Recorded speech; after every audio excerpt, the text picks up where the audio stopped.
I don't forgive you.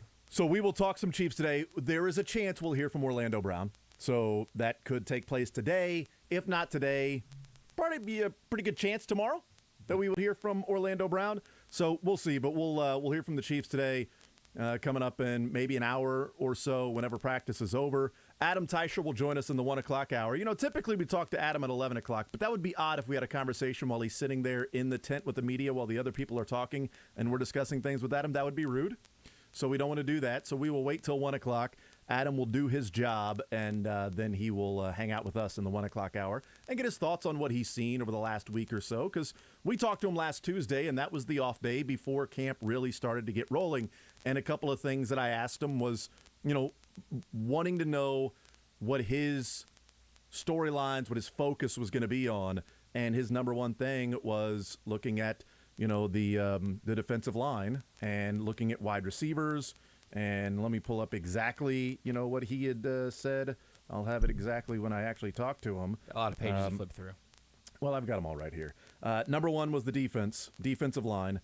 Number two, he had at left tackle position in Orlando Brown. So that has been figured out now. And number three was the wide receiver position, specifically Sky Moore. So, I mean, there's at least some takeaways. There's some movement today. Some observations from that. So the defensive line, what's he seen from Karlaftis? Frank Clark is skinny Frank Clark. Carlos Dunlap has been signed since the last time. I mean, those three things. So since the last time we talked with Adam Teicher in the last week, those were his 1, 2, 3. Number one, Frank Clark is now skinny, and they signed Carlos Dunlap. Mm-hmm. Number two, Orlando Brown is reported to camp and is practicing by the next time Adam Teicher and I talked. Number three, while Sky Moore is walking back up the hill, he's been one of the darlings early on in training camp, has been Sky. So we'll wide receivers overall and Sky Moore. So we'll talk with Adam Teicher coming up at 1 o'clock. Any other observations that he's seen, takeaways from the first week, things he's heard as well. And we'll see what goes on today as well. 913-912-4810 is the text line. 913-912-4810 is the text line. And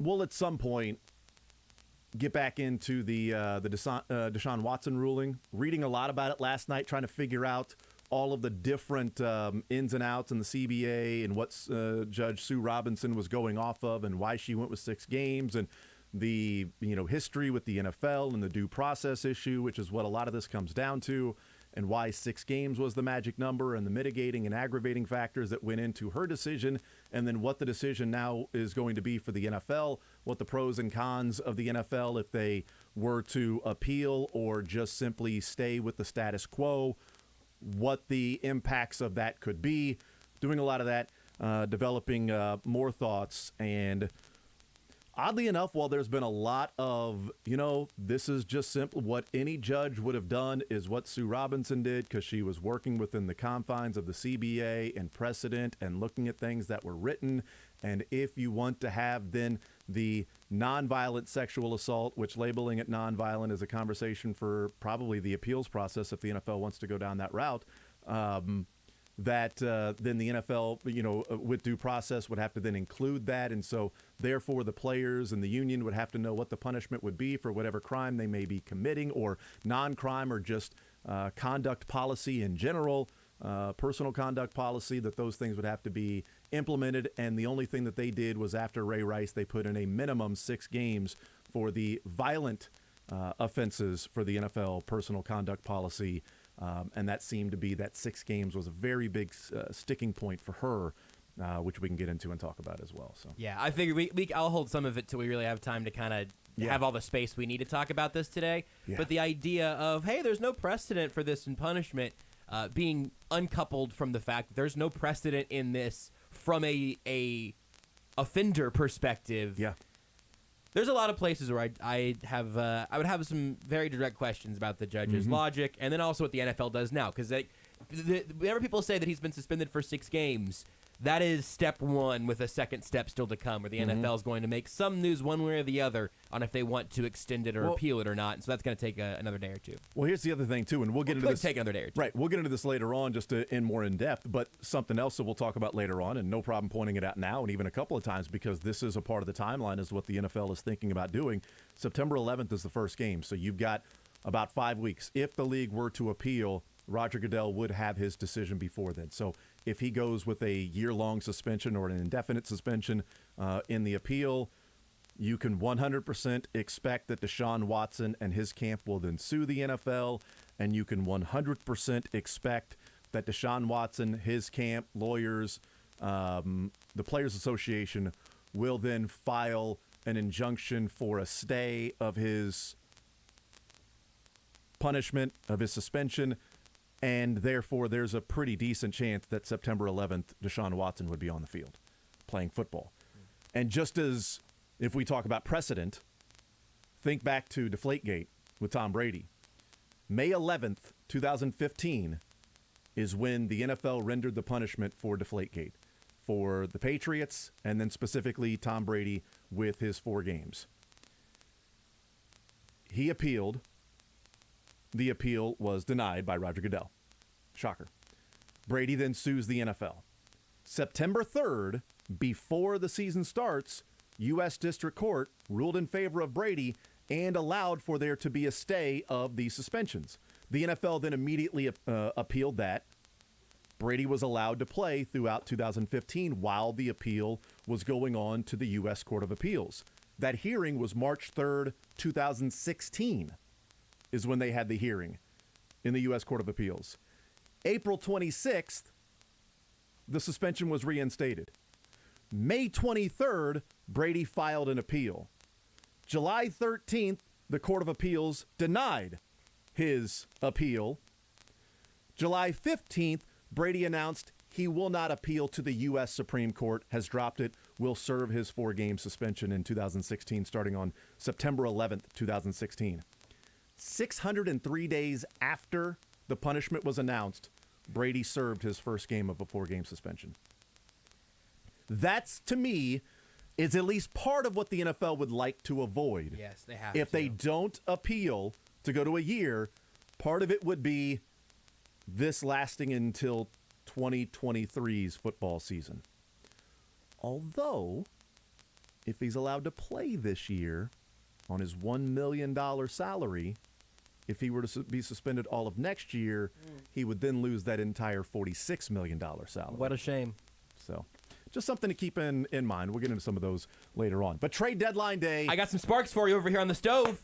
You want to hear some sparks off the stove? Is it from Mark Feinsand? There's that, and then there's also one outside of what the Royals are doing. Okay, elsewhere which in do you want to do? baseball. Which one do you want to do, outside or inside? Oh, let's go outside first. You're outside, I'll go inside. You go inside, I'll go outside. You know what? I like the AC. It's I hot do outside, too. I'll be inside I would right rather now. be inside, but right now I'm trying to be outside because it's hotter outside, and that's where the stove is warming up. You're right. John Morosi says the Nats are in the process of calling up multiple minor leaguers to the Whoa! MLB club. Sign that trades are imminent. I saw a report, can't cite the source on this one. It was either early this morning or late last night, that it seems like the Padres, the likely landing spot for Juan Soto. Cardinals are in on it. We'll see where that ends up. But it does sound like, shocker of all shockers, the Nats really are sticking to their guns on this. It looks like Juan Soto likely to be on the move today. But take me back inside, Jason. What's indoors here? It's nice and cool in here. It's hot out there. There's a little bit more to that. So that is a little bit hotter when you're talking about the minor leaguers being brought up. But I want to know what's going on in Kansas City. Okay. So that's on the outside. Let's come on the inside. Inside. Okay. It is now air conditioning time. Love it in here. Mark Feinsand, MLB.com, says about 20 minutes ago, the Royals could be busy today. Uh-oh! As the markets for one Scott Barlow, Michael A. Taylor, and Josh Stallmont are heating up. Hot stove! Per sources. It's a little hot stove at the trade deadline. The stove has been turned on. It is heating up. It is not hot yet. It is heating up. Ooh. Outside, it's hot because the Nats are actually calling up prospects. Here's where I could say maybe the Royals might be a little bit hotter in terms of their stove. What's the Royal stove at right now? The fact that they traded for cash considerations to the Mariners for a relief pitcher that was DFA'd. And then last night, they traded El Pupo, Emmanuel Rivera, for Luke Weaver, who was a failed starter, but was moved to the bullpen this year, middle of the year, and has been pitching out of the pen as a reliever in July. That means in the last, I guess, as of last night, so now 36 or whatever, 36 or so hours, the Royals, 24 hours or so, the Royals have acquired 2 different bullpen arms.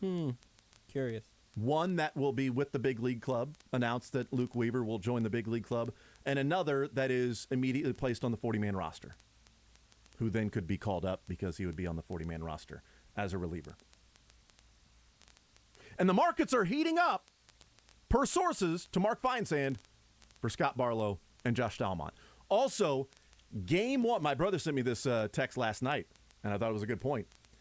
Game 1 of a series, last night, Scott Barlow throws a 2-inning save. 2-inning save. Game 1 of a series. Mike Matheny was not trying to save Barlow for the next couple of games just in case. You throw him out there for the 8th where he goes up against 2, 3, 4, whatever it might have been in the order, but brings him back out for the 9th. What does Barlow throw? 40-some-odd pitches last night, which means he wouldn't be available tonight for the Royals to go. So you get the last whatever gas is left as a Royal for Scott Barlow last night. He goes and gives you 2 innings of shutout baseball. You win the game 2-1, and then you say, appreciate it, Scott. Best of luck in the postseason. Go get him.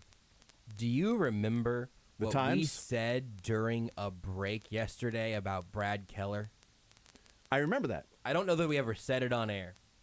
The I most remember us talking about interesting it. thing that Brad Keller could have done yesterday was to get scratched. We haven't even acknowledged that. We know. nailed it. We nailed it. We Daniel nailed it. Lynch got out there. He was super interesting and pretty darn good. If he just had scales on his fingers, he'd be a Cy Young winner. You just got to stop getting blisters. We nailed And it in the what's break. going on? What's going on with Brad Keller? Why is Brad Keller? We crushed it off air yesterday. Because we were talking about Brad Keller's going tonight, and you're like, the most interesting thing about Brad Keller is if he was traded. I'm like, yeah. The most interesting thing about Brad Keller going tonight is if he were scratched. All right, welcome back. Let's talk some Chiefs football. We we could have called that shot. And I know in theory Brad Keller's supposed to start tonight now. In theory, they just wanted to get Daniel Lynch back in the rotation. No. Very strange. They moved him Very to a strange. start that would first pitch 2 hours after the trade deadline. So they don't have to scratch him from the start. Curious. They just, I guess he would be scratched again tonight, but they moved him to what would be 2 hours after. They could have pitched Daniel Lynch tomorrow. They sure could have. They sure could have. Or today. Could have had Brady Singer or they could have moved Brady Singer to tomorrow and had Daniel Lynch go today and stayed with Brad Keller last night. But they didn't. They did not. What's going on in Kansas City? Something's going on in Kansas City. Brian Windhorst fingers going back and forth. I think the Royals stove right now. The moves that we've already seen, the smaller, more transactional moves. First of all, on a dangerously serious note, even that appeals to me a little bit. I understand that Luke Weaver is not your long-term solution for much of anything at this point. Got controlled through the rest of this year and next year. If you liked Emmanuel Rivera, you probably don't like this trade. The Royals clearly didn't think a whole lot of Emmanuel Rivera. I didn't either. So switch your stuff around. That I am cool with baseball teams doing the. I saw somebody on Twitter last night called it the bored halfway through a fantasy season trade. It's like, I'm kind of tired of Emmanuel Rivera being on my roster. You know what? We're kind of tired of Luke Weaver. You guys want to swap? Yeah, bleep it. Who cares? We're in 8th and 9th in this 10-team fantasy league. Sure, we'll make that swap. But we talked about the Royals being more transactional. So I was going to say I think the stove is at a 4 for the Royals. Okay. But it's on, though. I think it's at a 5. Well, they traded Benintendi. I think it's at a 5. So, if Benintendi's been traded, the stove has been on. It's just a matter of do you then drop it to a simmer? I think it was boiling when Benintendi was getting traded. I think Benintendi got it up to a 3 because you knew you had to get the burner up to a 3 to get Andrew Benintendi out of it. Keeping him didn't make a lot of sense in almost any outcome. So I think they got to a 3, maybe a 4. Maybe it simmered down a little bit, but I think we're back up to a 5 right now. I think you wouldn't. Maybe you see a couple of bubbles in your pot of water. It's hot enough to sear a piece of chicken, but you're not making pasta in this water yet. It's not quite. It's not a rolling boil by any means. Very, very quickly, how do we feel about Bob Nightingale? I mean, pretty good. By the way, Bob Nightingale because he reported Ned Yost retiring and Mike Matheny will be the next manager before any of that happens. So, I mean. He says the Padres are getting close to landing Juan Soto.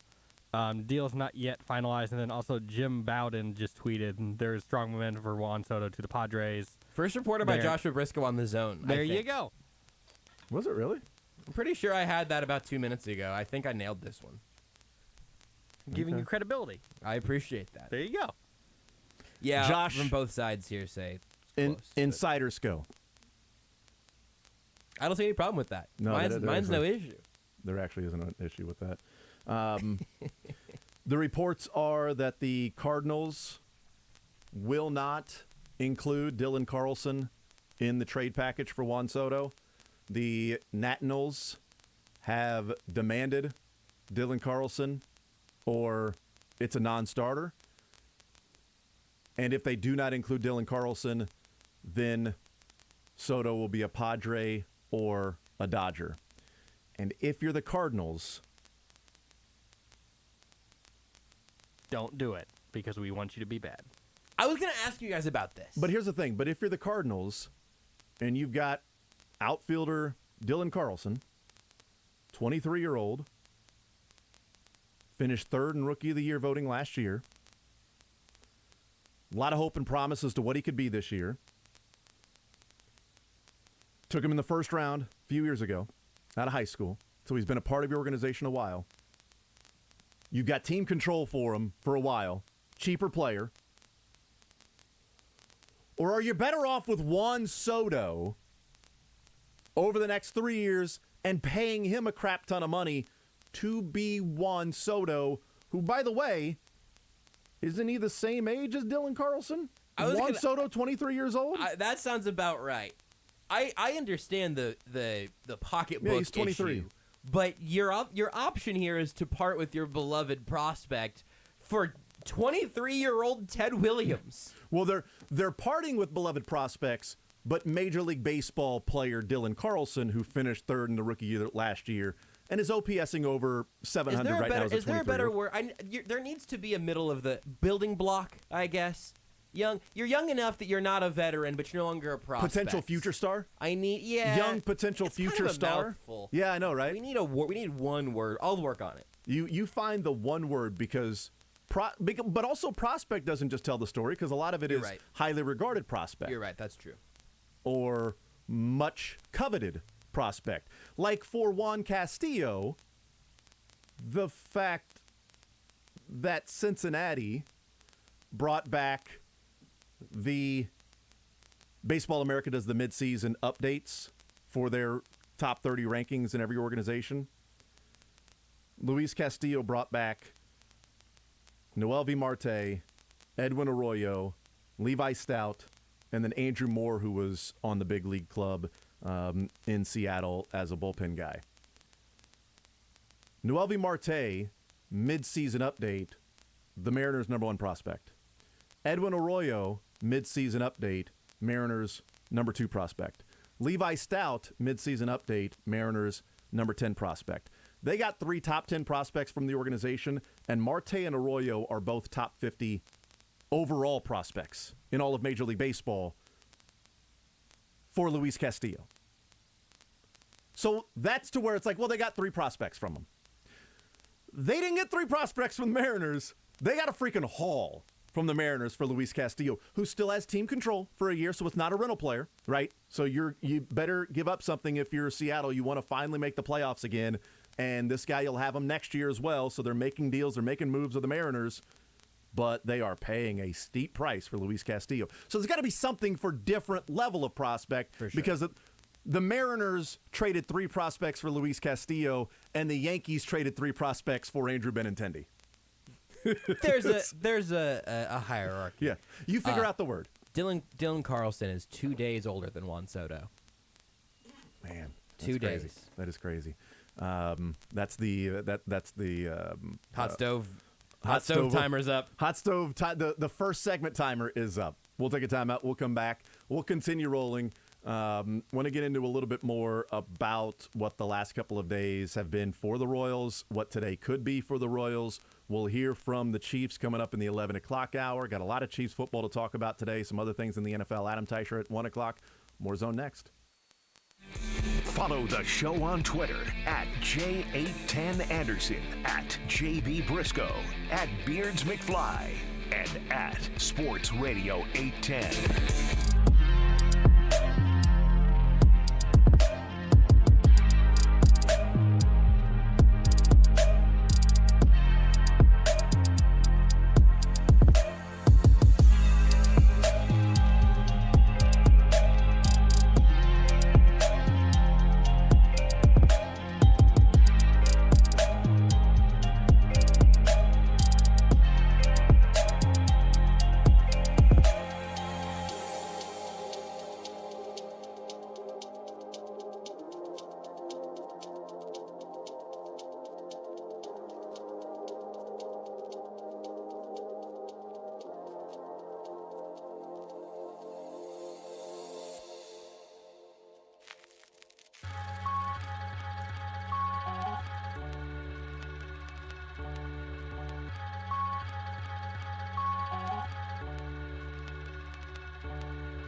The Zone with Jason Anderson. Nice job, Josh. Nice job, Dylan. Nice job, Christopher. Way to go, Beards. Thank you. Weekdays from 10 to 2 on Sports Radio 810 WHB.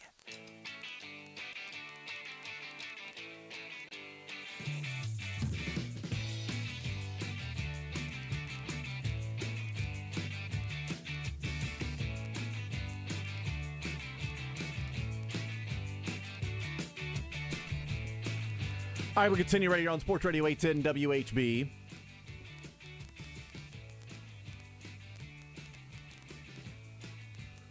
So looking at, real quick, the Jorge Lopez deal. You were in the lab during the break. People don't know this. Yeah, you were in the lab. Like I was trying to see and look up the Lopez deal and what the Baltimore Orioles got back in exchange for Lopez to the Twins. Spreadsheets. That's right. Bunsen Burner was there working.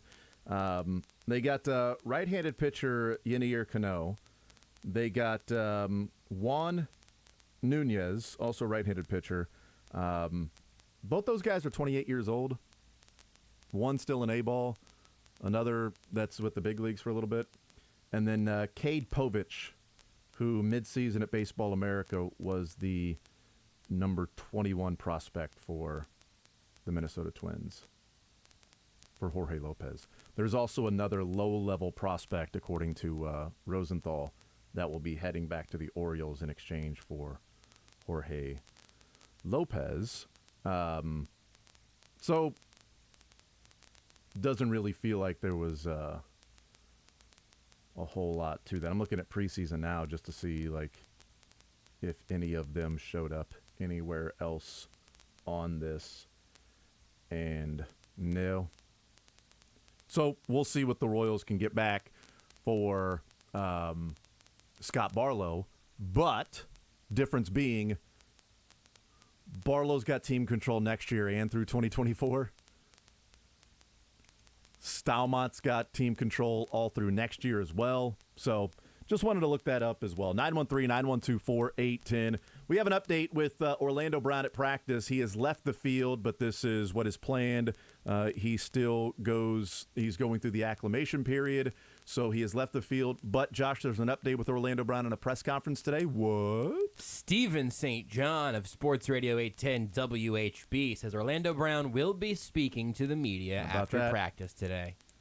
Does he bump anybody, or he just they add him to the list? It's now 4 people. That list players. Looked a little short this morning. Now well, I it'll believe be tall with Orlando Brown. I believe it got some size back. I believe it has gotten a little taller, a little more expensive, a little bulkier. By all reports, Brown looked pretty good at camp today. So yeah, we now expect to hear from Dave Tobe, Orlando Brown Jr., Tommy Townsend, and George Karlaftis. Yeah. So. Check that. Let me rewind.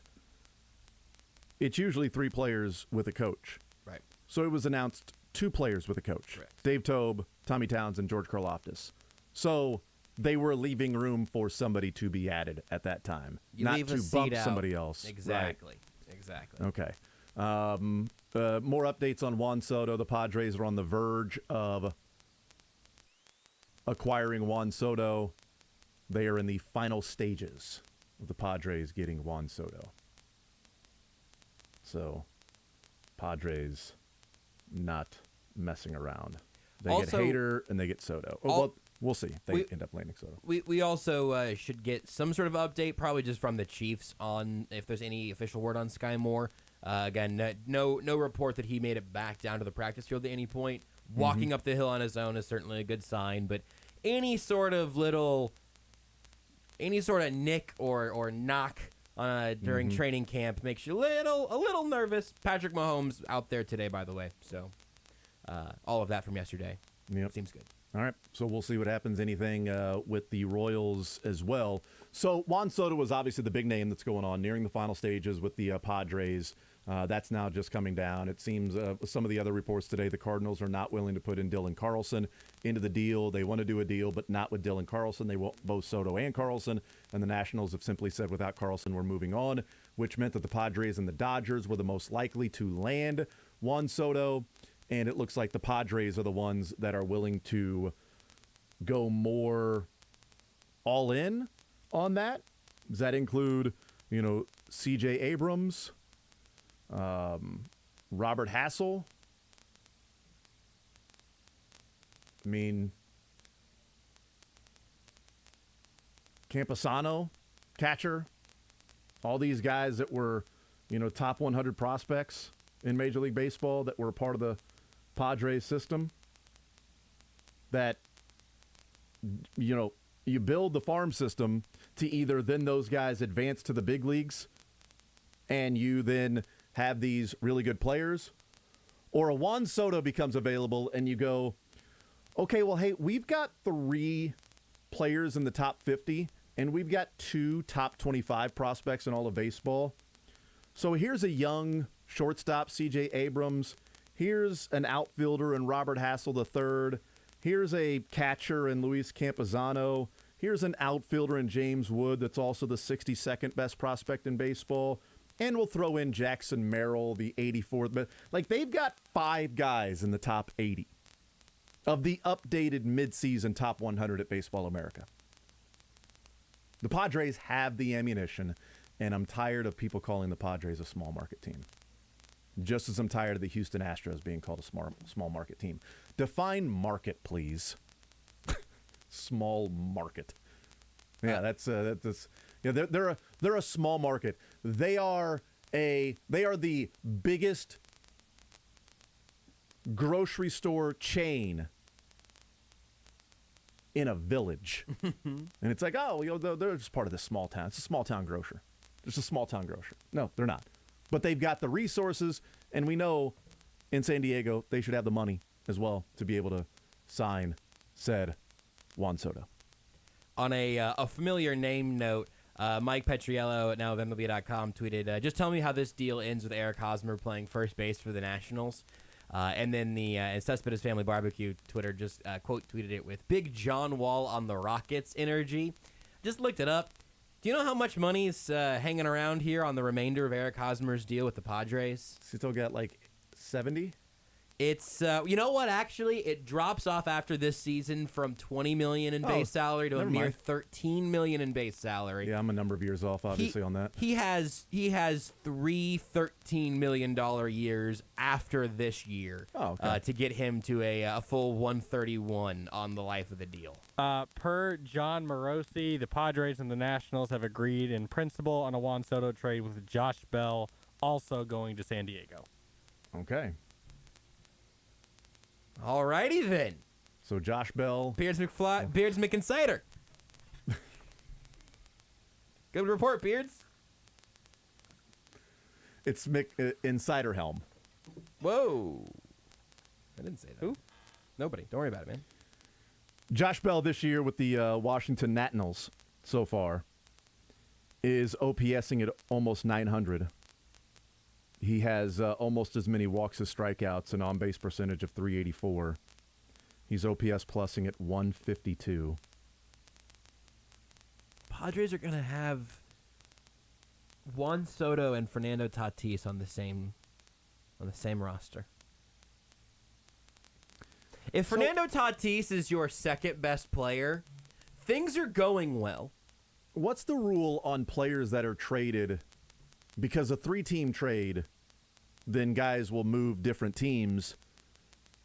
I ask because Josh Bell is a free agent after this year. Oh. And he's 29. So can the Nationals then flip Josh Bell before 5 o'clock to a team that needs an outfielder? That maybe the Padres weren't going to trade Josh Bell unless it was for Juan Soto. So if another team was like, hey, we're trying to contend, let's get Josh Bell. No, we're also trying to contend, and he's an everyday player for us, okay? He's our first baseman, or DH, or different places, Hosmer, whatever. But he's on our team, and he's leading the league in games played because he's played every day. So we're not just going to trade him. But for Juan Soto, we'd be willing to move him. Okay, so C.J. Abrams, Robert Hassel, James Wood, and Jarlin Susana. So yep. Abrams, Hassel, and Wood. So Abrams, the number 11 prospect in all of baseball. Hassel, the number 25 prospect in all of baseball. James Wood, the number 62 prospect in all of baseball, with Josh Bell. And then where is Susana is the number 10 prospect with the Padres. So they got the Padres 1, 2, 4, and 10, and a 29-year-old who's OPSing at almost 900 right now, but is a free agent. They also get the number 11, 25, and 62 prospects in all of baseball. And again, I don't know the rules, so could they then flip Josh Bell to another team to then grab a prospect or two for Josh Bell? And then you would say they got Abrams, Hassel, Wood, Susana, and then whatever they may get back in a Josh Bell trade. I don't know. You just explained why this is a pretty good haul. And there's just no feasible way, if you took the cash out of it, if you took the contract and the money out of it, which obviously is a huge part, but like if that is not a factor, as it appears not to be a factor in San Diego, they're handing out money like crazy. There's no world in which all of those guys combine to have half of the impact of Juan Soto. It just, that math is unwinnable whenever you have a player that has been as elite, as young as Soto has been.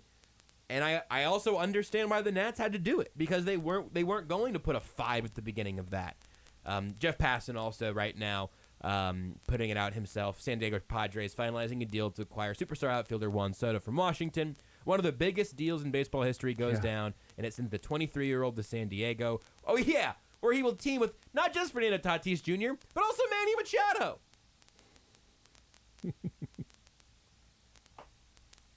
America's team. The San Diego Padres. Small market team, man. Listen, they fixed their jerseys a few years ago. They added a good City Connect this year. Now good things happen to them. Good things happen to teams who go back to their iconic color schemes. Are you listening, Arizona Diamondbacks? You should be. Really should be. Why would you not be listening? C.J. Abrams, in his short career with the Padres so far, as a 21-year-old, in 46 games, he's only OPSing at 600 as a 21-year-old in Major League Baseball, playing shortstop, second base, and also right field as well. But according to MLB.com, so Robert Hassel is a 20-year-old outfielder who this year is OPSing at almost 900 with 10 home runs, 19 doubles, a triple as well. And then James Wood is OPSing over 1,000 this year. Now you're talking about a 19-year-old James Wood who's at single A and a 20-year-old Robert Hassel III who's at high A. Younger guys, and Susana, who is an 18-year-old in rookie ball as a right-handed pitcher. From the NFL side here, Ben Volen tweets out that safety Jordan Poyer left Bills practice, quote, suffering a potentially serious arm injury. Damn it. I don't know how I don't you care, see I don't care who they injury. play for. I don't care who they play for. I don't want to see injuries in training camp. I don't care who they play for. Not fun. I hated what was happening last year with the Ravens, and I hate it for the Bills. I know some people might look at it different, like, oh, it happens, it's attrition, and too bad. No, because I obviously don't want it to happen here, so I just want everybody to get through training camp healthy. Turn off injuries at least until Why not? September. Why can't you just turn off injuries? Stop playing at all-pro level. Just turn off injuries for training camp and all season long as well. That would be a big loss to the Bills' defense there. Again, I was going to say that I don't know how you can the only way I think you can scope an arm injury as being serious from where most media stand during training camps is for it to be very unpleasant, would be my fear. So we'll see on that. If somebody says he suffered a serious injury. I have bigger NFL news. Okay. The Dolphins have forfeited a 2023 first-round pick and a third-round pick in 2024 due to Stephen Ross's investigation. He's been suspended through October 17th, 2022 after a league investigation. And that's So the Brian Dolphins- Flores investigation, the Brian Flores lawsuit? I think that's about. I'm checking right now. That's about tampering, which I think might end up. I don't know if that goes back to Tom Brady and Sean Payton, or if that goes to Brian Flores. We can take a break. I can try to figure that out as we go. But the Dolphins are losing a first-round pick in 2023 and a third-round pick in 2024. Field Yates' wording on that is as part of the investigation into the integrity of the game policy. So I don't know which. So one that could have goes been for. about taking about That paying tanking. for losses. Paying for tanking. Yeah, so there could be a lot. I'm sure there is a lot going into that. Man. I'm sure it's more than just one element. But yeah, good call there, Field Yates. As a part of an investigation into the integrity of the game policy, the Dolphins have forfeited their 2023 first and 2024 third-round pick, and owner Stephen Ross has been suspended through October 17th, 2022. Okay. So he's going to miss a month or so of games. The owner will. So, Really going to see how that affects their win-loss ratio. yeah. Not having him out there on the field is going to be tough, Beards. 2023 first rounder. They gave up their 2022 first rounder for Tyreek Hill. Also, Passon says that the Nationals are getting left-handed pitcher Mackenzie Gore, in addition to the other names we've already talked about. Is that all? So it's Gore, Hassel, Abrams, Woods, Susanna. I mean, Busy hour. here's the thing. I don't want to break, Beards. Stop telling me to break because there's a lot of stuff going on right now. I want to hear from Dave Tope. What about Orlando Brown? I'd like to hear from him as well. Okay. We should probably take a break. So, Stove is hot! And Stephen Ross had a longer suspension than Deshaun Watson. is Deshaun Watson's is it 6 weeks to October 17th, I guess? I don't know. That's I after? just read it from a tweet. Seemed right. No, that sounds about right. Okay. So, Mackenzie Gore also heading to the Nationals, who is on the DL, but 23-year-old lefty who was a former first-round pick, third pick overall in the 2017 draft. And before last year, he was the number 10 prospect in all of baseball going into the 2021 season. So, Beard, should I read Field Yates' tweet again? Or do we No. need to oh. So, as a part of... Take the show with you by listening live on 810WHB.com, in the 810 mobile app, or by subscribing to The Zone wherever you get your podcasts.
The Zone with Jason Anderson. Alexa, tell the government that I did pay my taxes this year. Thank you. Weekdays from 10 to 2 on Sports Radio 810 WHB.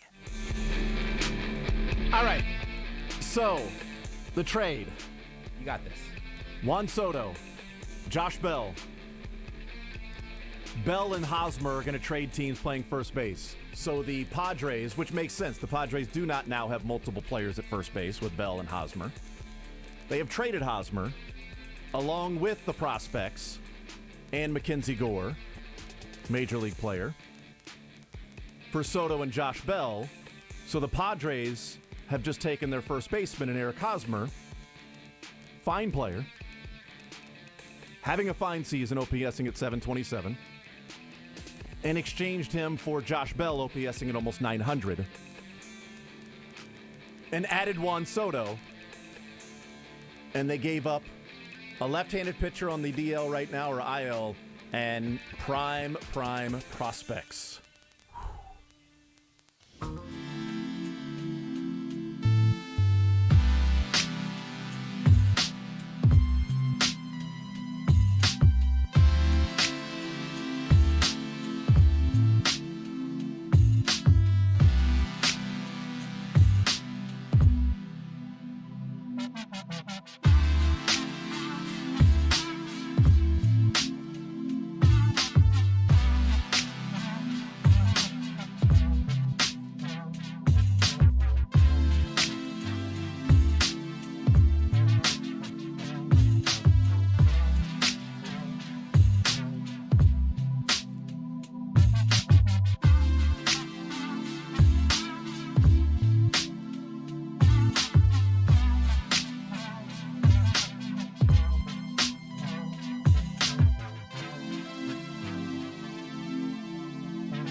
Okay.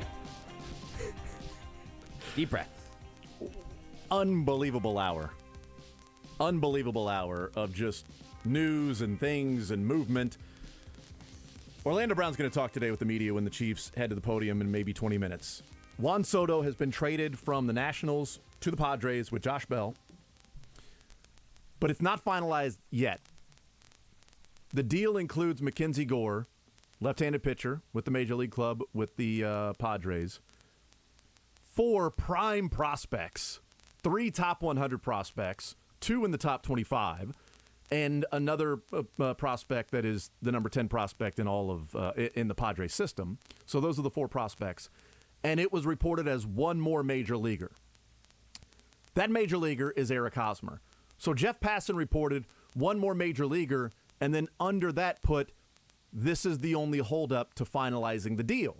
Okay, so are they figuring out which major leaguer it is? That seems odd. Well, they have already agreed upon that. That major leaguer is Eric Hosmer. But now we know why that is part of the holdup to the deal for Juan Soto, Josh. Dennis Lynn says the Nationals are on Eric Hosmer's 10-team no-trade list. He would have to give his consent to be in a deal with Washington. Has he done that yet? Not as far as I have found. It also stands to reason that moving across country to play for arguably what would become perhaps the least fun baseball team in the world, as or opposed in to the then, league. as opposed to staying on the Padres that The are acquiring super team? Juan Soto and being the first baseman for that team. What's the incentive for Hosmer?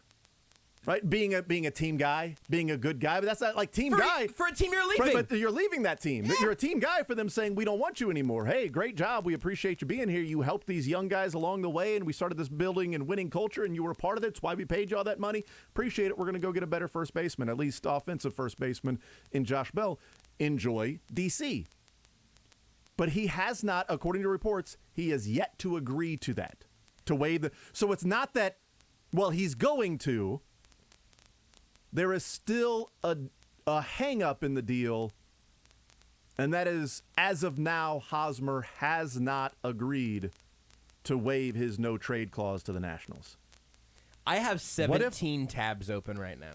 That's not, I counted. What if Hosmer does not agree to the trade and the whole thing blows up, and Soto ends up being a Dodger or a Royal?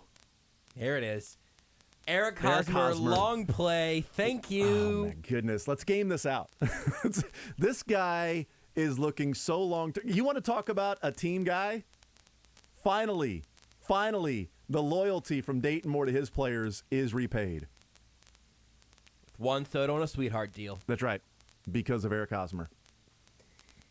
And Jeff Passan reporting about 10 minutes ago, the package going back to Washington for Juan Soto, talks about the different players. 1 more major league player, that's the only holdup right now to the agreed-upon deal. That 1 major league player is Eric Hosmer, who has not agreed to be traded to the Nationals. He has a no-trade clause with 10 teams, including the Nationals. Josh Bell and Juan Soto heading to San Diego as part of one of the biggest trades in Major League Baseball history, which will bring back 3 top 80 prospects, 2 top 25, and 4 top 10 prospects in the Padres organization. We're going to go out to St. Joe here in a second. Do want to pass along Sky Moore hurt his hip today. It's why he left practice early. So they let the media know it's a hip issue. He walked up the hill. Good news. I can't imagine it would be that serious of a hip injury if they allowed him to walk up a hill, not giving him a ride on the cart. So he walked up the hill, but did leave practice early with what is called a hip injury. We'll hear from Dave Tobe. We'll hear from Tommy Townsend. We'll hear from Orlando Brown as well today. So Orlando Brown talking in camp. He did take part in the first sessions of practice today as the starting left tackle, as you would expect. He did not participate in the entire practice, which was as planned as part of his acclimation period by just getting to camp. So he did leave practice early to head up the hill. That was told to the media beforehand. Orlando will be leaving practice early. This is the plan. Do not report out that he's leaving practice early because of an injury or anything. We are telling you right now he's going to leave practice early. So as that happened, the tweets and the reports went out. Orlando Brown now is walking up the hill as expected and planned as part of his acclimation period to training camp. But he's in camp and today practicing for the first time. So less than a week after they start. Here's Dave Tope. He's very promising too. Now both of those guys, I mean, McDuffie did it in college. This guy really didn't do it. So he's kind of like a work in progress. Every time he's out there, he's getting better and better. He's got a really good sense for the ball reads and stuff like that. So, I'm excited about getting both of those guys in there in the preseason, see what they can do. Who are some of the other young guys that have stood out to you so far? Sticking on the returner end of it, Pacheco as a kick returner. He's another guy that's going to start off. We're going to start him off as the guy and see if he can handle it. See how he does in the preseason. In a few games, we'll be able to know right away. But he's promising too. He's a big guy, obviously. 215 plus, running a 4.37. So that's kind of scary back there. If we can get that thing going, catch it coming forward and doing what we do with our scheme, he's got a real shot at being able to come out the other end. So, a lot like Pringle did. We use Pringle that way. We think we could do that with Pacheco. Some of the other guys, Cook is doing a good job as a cover guy. Watson is he's not a rookie, but he's a guy. Probably could take Kemp's, but we lost like 6 guys. So on special teams, I lost like 6 4-phase players. So we got to replace them with guys. Watson is a guy that might be able to take Kemp's spot in a lot of things. So and he's doing well on offense, which is important. Right away. What tells you? Oh well, first of all, they get established on offense or defense like they're a guy, like they're going to be somebody that's in the mix. So then you're working drills and you can see that he's got a sense about geometry, blocking, his knee bend, and then his toughness. You can kind of get a little bit of a sense for it, but you get more of that when you go in the games and get the full speed tackling and stuff like that. But you can kind of tell when a guy's got it when he doesn't. Pacheco's going to be the guy. Do you mean I mean, he's on kickoff returns. Yeah, Hardman right now, obviously, and then we're going to try to work McDuffie in and Sky. We need to get somebody else doing it because, if McColl's getting a lot of reps as much as Tyreek did, you got to cut him back a little bit. And we really need to establish a couple more guys. Coach, you mentioned Daniel and Watts, who've been around for a while. Yeah. How difficult is it? I mean, Watts, you got, the other guys that can replace Watts is, it's slipping my mind right now, but Bush, is a guy that's in there for that, and who else? Cook, I talked about. There's holes everywhere, so it's going to be something that. Does it feel like a complete reset? I guess It is. It's going to be a complete reset. It's going to be tough, and really for us, it's hard to tell what a guy can do in practice because we don't do anything live. It's really the games, So the Bears game is going to be huge for us, and the Washington game is obviously going to be huge for us, and we might be making decisions all the way up to the Green Bay game. So. Dave, Watson said one of the reasons he wanted to come here was because of the emphasis you guys put on special teams. That's good to hear. That says that. He's just got you could just tell it's important to him. You could tell how he is in meetings. You could tell he's a leader. He's not a vocal leader, but he's a leader by example. He's just attention to detail. You could just tell he knows what he knows the importance, how important special teams is. For him as a player, he's not going to be a number 1 or a 2 guy, but he knows how important it is to be a guy. combination of size and speed. Yeah, that combination is perfect, and he could do a lot of things as far as he could catch punts too as well. But he's not a guy that we want to rely on, to take it the distance. He's more of a blocker type guy for us. You mentioned so many moving pieces on your special teams. You got so many core people gone from last year, but you do have Maurice Fountain returning. How beneficial is it for him to have spent time last year? Yeah, Fountain's a guy that we're going to rely on. Him and Gray, these are carryover guys. Like Gray, he was a four-phase guy for us, so we're counting on him to be a guy for sure. And he's doing outstanding, Gray. And then Fountain is a guy, obviously he got hurt, early, late, and then we lost him, but he's a guy that played a lot of downs for us, so he's in the mix too as well. I should have mentioned him as well as Watson. There's a battle, there's a battle over there, and it's going to come down to special teams. So before that, you talked to some of the bubble guys that are looking to make the roster. Has anyone stepped up to you as far as asking those kind of questions? I think I touched on a lot of them. Carter is a guy, a linebacker that he's not a rookie, but he's a guy that he might take Neiman's spot. He might be in that role. Elijah Lee is doing outstanding. He's a guy. He's not a rookie, but he's a veteran. He's got veteran experience on special teams. Counting on him. That's hands down. Couple more. We're talking with Tommy a little bit later. What would you like to see develop in this year's training camp? Tommy, just consistency. He's done a good job. Those three guys, I'm fortunate that those guys are back, because I don't have to really worry about those guys. I can spend more time with the core guys where I need to, where most of my time needs to be spent. So I'm fortunate to have all those guys back. With Tommy, a little bit more consistency. Bucker, I'm not going to mess with Bucker. He's doing well. His leg strength looks real good right now. He hit over 50 yesterday. Had a real good day. He's 100%. So we just got to keep him going in the right direction. And then Winchester just keeps getting better every day, every year, I should say. He's a great cover guy, and he's a good leader for us with the young Last player. two.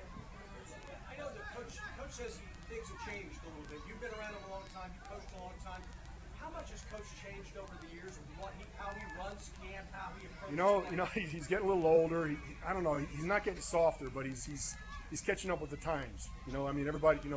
What's happening now is that the game is changing. It's not as physical as it used to be. We used to have, back when we were at Philly together, we used to have the three. It was like murder. You couldn't get through 3 days of full pads. And it was like, if you could make it through that, you could make it through anything. That's gone.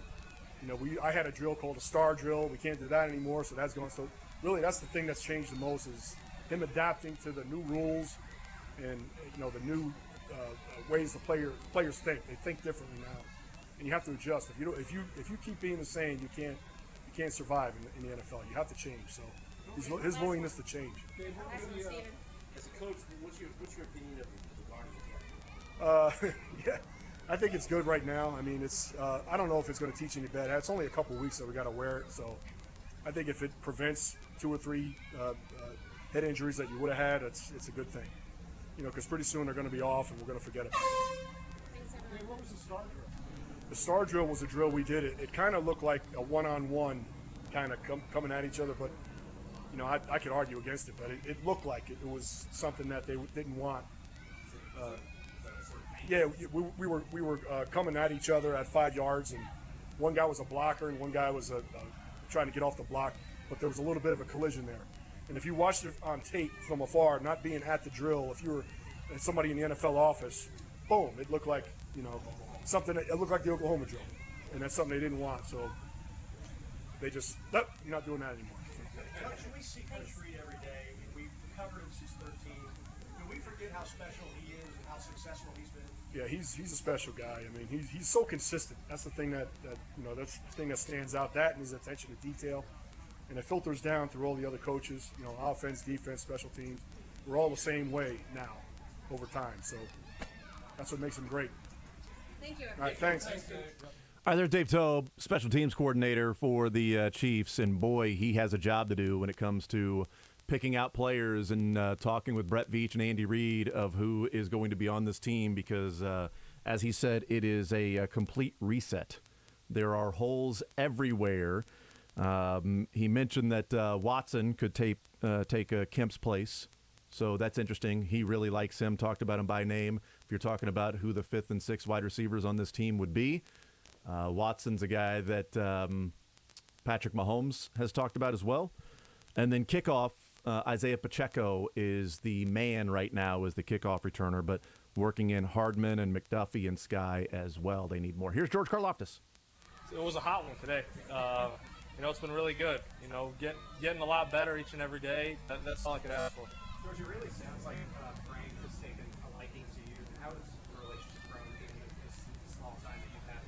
Yeah, well, it's not just Frank, really. It's the whole group. They're trying to take me under their wing, from Frank and Chris to Mike and Turk. Everybody in the group's just coming together as one, Obviously, Frank helps me out after every practice, and Chris helps me out his own way. And everyone really helps me out in their own way, because they're, we're trying to have the strongest group possible. So we're trying to bring everyone along. Can you describe what Frank has taught you after the session after practice?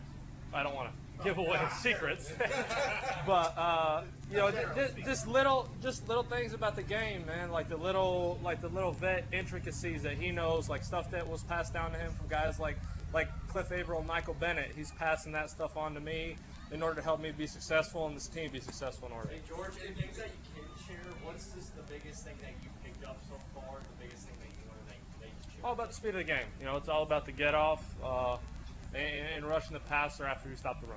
George, what was the excitement yesterday about putting the pads on for the first time, and how does the feeling change when it's the second day of pads? Absolutely. First day of pads, you get all that excitement. You're amped up, you're playing real football and all that stuff. But then you also get really fatigued because you're really not used to it. Now you're used to it and you're going, and now we're playing football now. How would you rate your performance so far with the one-on-one drills against the OL? I think I'm just getting better. I'm not looking at, I won this rep, I lost this rep. Like, that's not what I'm here for. I'm here to just get better every single day in order to help this team win. So that's what it's all about. Sorry, any initial thoughts about seeing Leo Chenal in pads? For so long he had talked about. Yeah, man, he plays hard. He plays hard and he hits hard and he's a physical player. I think he's going to be great for us. When it comes to help from Frank, did you approach him? Did he approach you? How did that start? I think it might have been mutual. At first, he says, "What's up?" Like, introduce himself, this, and that. But I think, I kind of started asking him, "Hey, what are you doing? This, and that." And then he took me after practice. He's like, "Hey, I do a couple things after practice. If you want to get with me?" And then I've been getting with him every single day. Young guys, including veterans, also have kind of said that back scheme is kind of tough to learn. It takes a little while. How comfortable are you now? I feel pretty comfortable with it. After OTAs and all that stuff, I took the summer and really studied all that stuff just by myself, and really just wanted to get, make it second nature, if you will. So that's all I was focusing on, and I'm getting more and more accustomed to it, learning more and more every day too, right? But it is a complicated scheme, but once you learn it, it becomes like second nature. A lot of people are attaching like a number to your rookie year as far as sacks are concerned. Do you have a number that you want to reach in this first year? No, it's not about the number. It's about the wins and losses.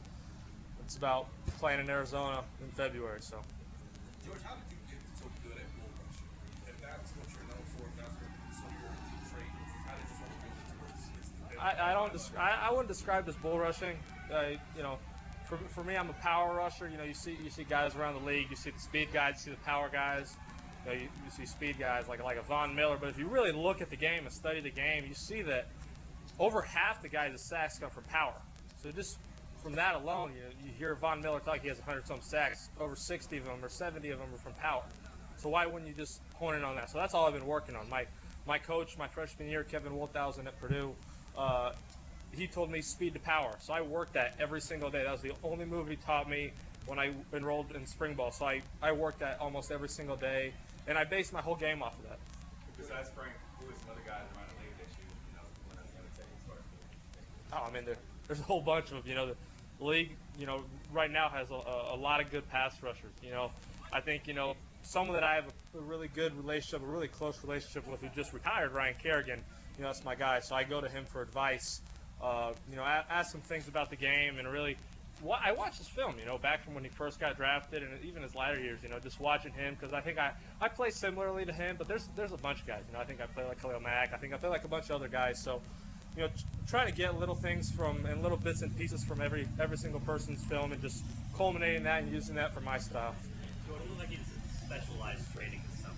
Do you feel the benefits of that, what you were trying to do? Absolutely. I feel like I train like a pro. That's what it was all about. Moving better, being more functionally strong, and being able to apply that on the field. I could definitely feel that.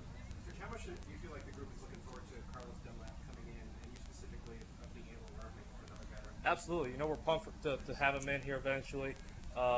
He's almost 100 sacks now in his career. So definitely a lot to learn from him. I think he's going to add a lot of value just from the teaching standpoint. Just being able to teach on all of us young guys, and even aside from everything, all the wonderful things he's going to do on the field. Just teaching us and spreading the wealth of knowledge that he has. How did you Well, he went to Purdue. There's not too many Purdue DNs in the league, so just from that, we met through a mutual connection back in West Lafayette, and then we kind of hit it off. We decided called him my freshman year of college and talked for about an hour and just had pretty constant communication ever since. Talked to him the other day. We got time for a few more. Let's go Steven, Nick, and then PJ, okay? It's like a group of the Chiefs ambassadors were talking to the team yesterday after practice. Neil Smith was one of them. Did you take anything away from talking to some of the former Chiefs after practice yesterday? Yeah, I mean, those guys are just so proud to be Chiefs, to be part of this great organization, just coming back and just being proud that they were part of this team. I think it really speaks volumes to the class of this organization. Hey, what have you been able to learn from Coach Vaughn and what system of he's been? He's incredible.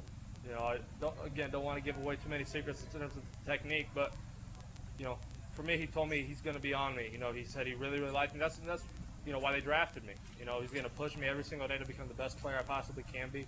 And I know he's going to do that, and I know I expect that of myself, so I'm going to make it happen. PJ, how much are you looking forward to going against Orlando Brown when he gets over there? I'm looking forward to it. I think I saw him in a little bit today. I was on the other side. But yeah, I'm excited. I mean, obviously he's a great player, Pro Bowler, all that stuff. Just super excited and can't wait to compete and get better. Good. Thanks, George. Thanks, guys. All right, there's George Karlaftis, Dave Tope first, then George Karlaftis. We'll hear from Orlando Brown, and then also who else is at the podium today besides Tommy Townsend. Tommy Townsend, that's right. I forgot about Tommy Townsend. I didn't want to punt on that interview. So Orlando Brown is going to be next. As soon as he starts talking, we'll head back out there. But a lot of talk about Karlaftis with Frank Clark, especially at the beginning. Thought it was interesting. He asked him a question, how the whole thing sort of started. He asked Frank Clark, like, hey, what are you doing in this? He showed him, and then Frank Clark asked him, do you want to stay after practice? So they have. Here's Orlando Brown. I was excited to get out there and get some live reps, man. Obviously I've been doing a ton of stuff, training on my own and things like that, but it felt good, man, to get out there with the guys. What made this the right time to report to camp? As opposed to last week or next week or the week after? What made this the right time? Yeah, man. I missed a lot of ball up until this point. And, obviously, man, I missed the locker room. I missed the coaches, everyone here in the building. And I know how important this 5-day stretch is to Coach Reed and everybody here at KC, man. So, I just didn't feel right sitting at home missing out on this. This is something that, I want to be a part of. And, I was brought here to help win Super Bowls. And, this week is very important to our progression. What was that like for you, sitting out all the OTAs, mini camp, back in the spring? What was that like for you? Yeah, man, it's always hard. Like I said, man, I pride myself on being a leader. I pride myself on being someone that wants to be here for his teammates and showing up every day, bringing the most positive energy that I can bring to the locker room and on the field, man. And so it was difficult to be away from it for so long, but the understanding was that I had to do what I had to do. When you came here, you wanted to be here for the long term. Absolutely. Has anything that's happened in the last few months changed that? No, man, not at all. Not at all. I want to be here. I want to finish my career here in Kansas City. And I'm sure questions out there, but to me, man, with the contract situation, it just wasn't enough guarantees. And I want to be here for the rest of my career in Kansas City, and that's really important to me. What were your emotions as you approached the deadline, and then you find out you're not going to sign a deal? How did you react? What were some of the conversations you had with the agent? Yep. From your vantage point, how did that process play out? Yeah, I don't want to get too detailed on that, but very emotional, man. I've spoke to pretty much a lot of people here in the front office, and Coach Reed, and everyone understands, man. I love ball. I love blocking for Pat Mahomes. I love putting the Chiefs logo on my helmet, man, and I really enjoy being here. So I know that time will tell, and things will get taken care of with time, man. I just look forward to getting out there on the field this year. So it's not enough guarantees. That's what kept you from signing. Yeah, not at all, man. It's not about the money. You know what I mean? I want to be here for the rest of my career. So I know you said that you don't want to get too detailed, but you didn't hire an agent. Of course, up front. Was it something you felt like you handled yourself? No, man. I mean, ultimately we visited with a few different agents, and Mike Portner was the best option for me that I personally felt like. Why was he the best option? Yeah, I mean, I just felt like he did a really good job understanding what was needed. We connected in a few different ways, man. Obviously his dad being an endocrinologist, and my dad's history with diabetes in my family and all that different stuff. So, man, we just basically developed a connection through that, and man, I just feel like he presented me with the best opportunity. What was your teammates said about you? I mean, when people were asking questions about whether you were a team guy and everything else, what did you hear from Patrick and Kelsey and some of those guys? Yeah, man. I mean, those are some of my brothers, man, and fortunately, I've been able to grow with them over the last year, especially on the field and off the field. Man, I really appreciate them, and I appreciate everyone in that locker room, man. You know, it's a driving force for me this offseason and every year, man. It's just, I'm very thankful to be able to block for someone like that, play with other guys like Trav, all those men up front, Coach Andy Heck, man, Coach Andy Reid, EB, I mean, all of them, man. I could just go on and on. I mean, obviously the negotiations didn't lead to a long-term deal. Has there been a moment since you got here in the past few days where you had a conversation with Andy or Frank where you're like, okay, we really just put this inside behind and pocket the regular season? Has there been a moment? Yeah, man. I mean, we've you know, me and Vise have talked. Me and Coach Reid have spoken. You know, man, understanding this business is business. You know what I mean? And at the end of the day, that part is behind us for now, man. We're moving forward. Like I said, man, I'm here to win Super Bowls. You know, and at the end of the day, that's what I care about. Do you feel like you have something to prove to get the contract offer that you want next season? Yeah, man. I mean, I always feel like I got something to prove. You know what I mean? I was a third-round pick. I had the worst combine in history. The list goes on and on, man. So the chip's always been really big. You know, what does this necessarily mean? I mean, I don't know if it's that much different from the past. You know what I mean? I always feel like I got a lot to prove. What gives you optimism that a long-term deal could happen here in Kansas City sometime in the future? Yeah, just my production, man, and what I do in the field. So, you know, hopefully I'll let that speak for itself as the year goes on. On the field, what you want to showcase this year that is continuing from last year, or that is maybe something different that puts you in a better situation? Yeah, I want to progress in almost every way, shape, and form and fashion, man. I want to be a better run blocker, a better pass blocker, a better leader. You know, allowing them to count on me when they need me most. You know, that was something that I feel like I struggled with a little bit last year. Not putting myself in the best position as games were close, or on certain third downs, or in close games against certain talents. So that's something that I definitely want to improve on. Is there one moment that you can sort of pinpoint from last year that sort of made you aware that this is where I want to get better? Yeah, I mean, all of them, man. You know, I would say it probably definitely started sometime in training camp. You know, the understanding of that. So, you know, man, I just want to progress and continue to get better. I don't think I've even come close to my ceiling yet. How did you do today? How did you do physically and reading? Yeah, man, I feel good. I feel great. I spent a lot of time this summer playing tennis down there in Miami. I spent a lot of time swimming twice a week and training at Pete Marmorito's, man, performance system. So my body feels great. Man, I'm ready to go. Today was a great day. Just a good start. You've been training, working out, doing all that, but how long before you were able to go? Oh, man, I have no idea. That's really up to Coach Reid and them. Three more guys. We've got Steven, Matt, and Vi.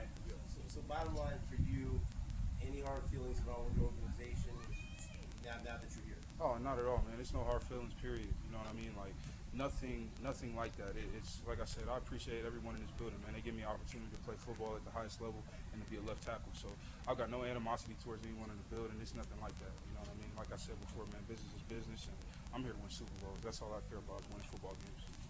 Given that during this past offseason, you didn't have any negotiations kind of started late. Do you feel like that this coming offseason you're going to be starting at a better place and you have a squeeze the starting point this time? I mean, you know, obviously we've negotiated before. I think we probably will have a better starting place, but when that takes place, man, I'm not really sure. So we'll just see as it goes. Last one, Vi. Well, Andy, you said this about wanting to be here for your teammates and wanting to win a Super Bowl. At some level, is that what's kicked in here? Like, of course, you have to think about yourself, but there's something extraordinary to be accomplished here. Is that what you can say really drove your thinking? Yeah, absolutely, man. I mean, you know, like I said, I know how important this stretch is to Coach Reid, and how important it is, especially for us up front, starting in pads, all of those things, man. So, you know, I pride myself on being a team guy, and I want to be here, you know, to help us get through these days. And for what the Chiefs can accomplish, I think specifically this team, I mean, is that really a driving force? Yeah, absolutely, man. You know, you guys know who I'm blocking for, and the type of talent that we have, the type of coaches that we have. So I take a lot of pride in that, man, and a lot of people in this building do. Okay. Thanks, Orlando. Thank you, guys. All right, there's Orlando Brown weighing in on why this week. Why did he show up this week as opposed to last week? What was the importance of being there for this stretch? And he talked about the 5-day stretch is important to Andy Reid and the organization of this week's of practice, and that's why he wanted to be there because of the big week and be around his teammates and wants to be a leader and all of those things and win Super Bowls. This was a big week, so he needed to be there for this particular week. A lot of other things to get into with Orlando Brown. Here is Tommy Townsend. Yeah, that's probably the hardest punt to practice. You know, you're backed up. You feel like the stands are kind of like right on your back. And you know, you got a lot of field to work with, and it's one of those situations where you know you need a good punt, and you just got to go out there and execute. So that's always fun to practice. There's always a lot of pressure in those situations, and Coach Tope's great about that, making practice, try and make practice harder than games, and I feel like we did that today. We got some really good work in there today. Tommy, when you won Player of the Week, I think it was back in November, you mentioned something about your mental preparation. Mm-hmm. Has that now extended to the beginning of the season? Do you feel like that may propel you to a more complete season than maybe you've had in the past? Yeah, definitely. I mean, that's something I'm always aiming and working towards. And I'm really ramping up. Like I guess you could call it my mental practice. And working on the mental side, like right now, getting ready for preseason, and I'm excited to get into preseason, knock the cobwebs off, and get back into games. What are the details of that? Like visualization or meditation? What goes into some of that stuff? Yeah, so it's a lot of meditation. So early in my career as a punter, I like to be very aggressive and have a very aggressive mindset. And I think that worked for me very well when I was young. But as I've gotten a little bit older, I think it's best to be in a more relaxed mindset. And because I feel like one of my tendencies is when I don't hit a great punt, it's when I overswing and I try and hit too too strong of a punt. And I sit very well around my 75% swing, and so that's something that helps me with the mental side. If I'm really trying to slow down my mind, relax, and then that helps me carry it over to games. Just be more relaxed on the field. Tommy, you talked about the mental side, but what about the physical part of it? Were there things you worked on during the off season to improve your game from that aspect of it? Yeah, definitely. There's something I'm working on right now too. Just something with my leg swing. Just working on pulling it straight through. Just helping my leg get to the ball a little bit quicker. And as you know, Kansas City, it's not easy with the wind. It's one of the windiest places in the NFL. So you got to have a very short period of time between when you're releasing the ball and releasing the ball and contact. So right now I'm just working on bringing my leg a little bit quicker through and hitting the ball just to try and eliminate that wind as much as possible. You know the same punter, kicker, long snapper. There's a lot of new faces, new components from the special teams. Mm-hmm. Does that impact you at all? How is that to try to build that chemistry in the different units? Yeah, I feel like there's always a bit of a learning curve, when you got new guys coming in, but we've got a lot of talent, and I'm really excited to watch these new guys work. I was super excited to get Chris Amon's back, James and Chris have been great staples in special teams, but we got a lot of new guys and a lot of talent that I'm really excited to see, and a lot of dogs on special teams. So I just can't wait to get into preseason and watch these guys work. Is there any chemistry there? I mean, when we talk about long snapper and kicker and punter after chemistry, how much do you need to worry about your gunners and protectors and everybody? I try not to worry about them. It's one of those things. I feel like during the week, we practice everyone's a professional here. Everyone's going to do their job, and I have a lot of trust in our guys to do that. It's one of those things. I just try and do my part, and I know that my gunners and the rest of the punt team they're going to work really hard and do theirs. Yeah. Are there some things when you see guys and you guys come in where you say they can make special teams roster? I don't know. It's hard to say. I'm not the one picking the rosters. I'm not the one in the meeting rooms with the coaches. Like I said, there's a lot of guys that are really talented, so I'm just excited to see those guys work, and that's going to be the biggest thing. I'm just excited for preseason. And it's election day. I know you probably seen Harrison Butker and some ads. Have y'all talked anything about that at all? I feel like everyone has great, conversation and communication about stuff that's going on in politics, and everyone's entitled to their own opinion. I have my own opinions, and I think it's great Harrison voiced his. I think it's good to voice your own opinion and have your own opinion. So. Anything else? I don't know. I think everyone's been grinding out here. The O-line, D-line, they look good. It's hot outside. They've been grinding. They're built for it tough. So I'm happy to see those guys out there working. Does all that hair under the helmet make it super hot for you? Yeah, it gets a little hot. Yeah, it's a little hot. Sometimes I try and tie it up sometimes, but it doesn't work too well. It's just one of those things. It's like a wool blanket in the summer. It's just. Do you still work out with Connor Morrison? When I can. Yeah, when I can. I didn't have an opportunity to this past year, but Thomas was one of my big inspirations with my steps in punting and kind of growing out the long hair. So he's always been a huge inspiration for me. So I love to get to work with him every chance I get. All right, thank you guys. Appreciate it. Appreciate you. All right, there's Tommy Townsend. My favorite part of that interview, of that press conference, was when asked to the media, anything else, any other questions? And then Tommy Townsend thought that was to prompt him to be like, no, I mean, look, everybody's out here grinding. In conclusion, I would like to just say that I appreciate the team and Dave Tobe and everybody being a part of this whole organization. It's just been great. We're just out here working. God willing, we'll be there in the end. All right, we'll take a timeout. We are late for one. A lot of stuff to get into around Orlando Brown. Much. There's the Dolphins Oh, have yeah, that's given right. up draft picks. Eric Hosmer's holding up the trade of the century.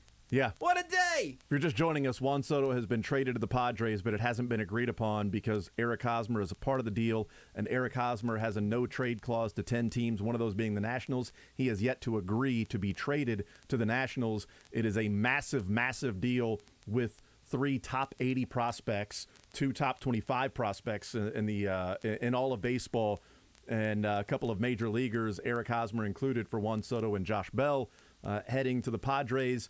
The Miami Dolphins have forfeited the 2023 first-round pick and 2024 third-round pick for tampering with Tom Brady over the last 2 years, and Orlando Brown talked. Oh, also Sky Moore left with an injury, hip injury, and Jordan Poyer left Bills training camp with what is being deemed a significant arm injury. So there you go. We'll take a timeout. We'll come back. A lot of stuff still yet to get into. More Zone next. Want to see more of The Zone? Watch the show live on the Sports Radio 810 WHB Facebook, Twitter, YouTube, and Twitch.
The Zone with Jason Anderson. Text says, love you guys, or excuse me, says like you guys. I apologize. Another text said, love the show. Sorry, I've combined those. I apologize. Like you guys. I don't want to exaggerate. Weekdays from 10 to 2 on Sports Radio 810 WHB. All right, let's get into Orlando Brown, but first updating with all of the news and to get as current as possible with the massive trade of Juan Soto and where we are to catch you up with everything that's taken place over the last hour. Okay.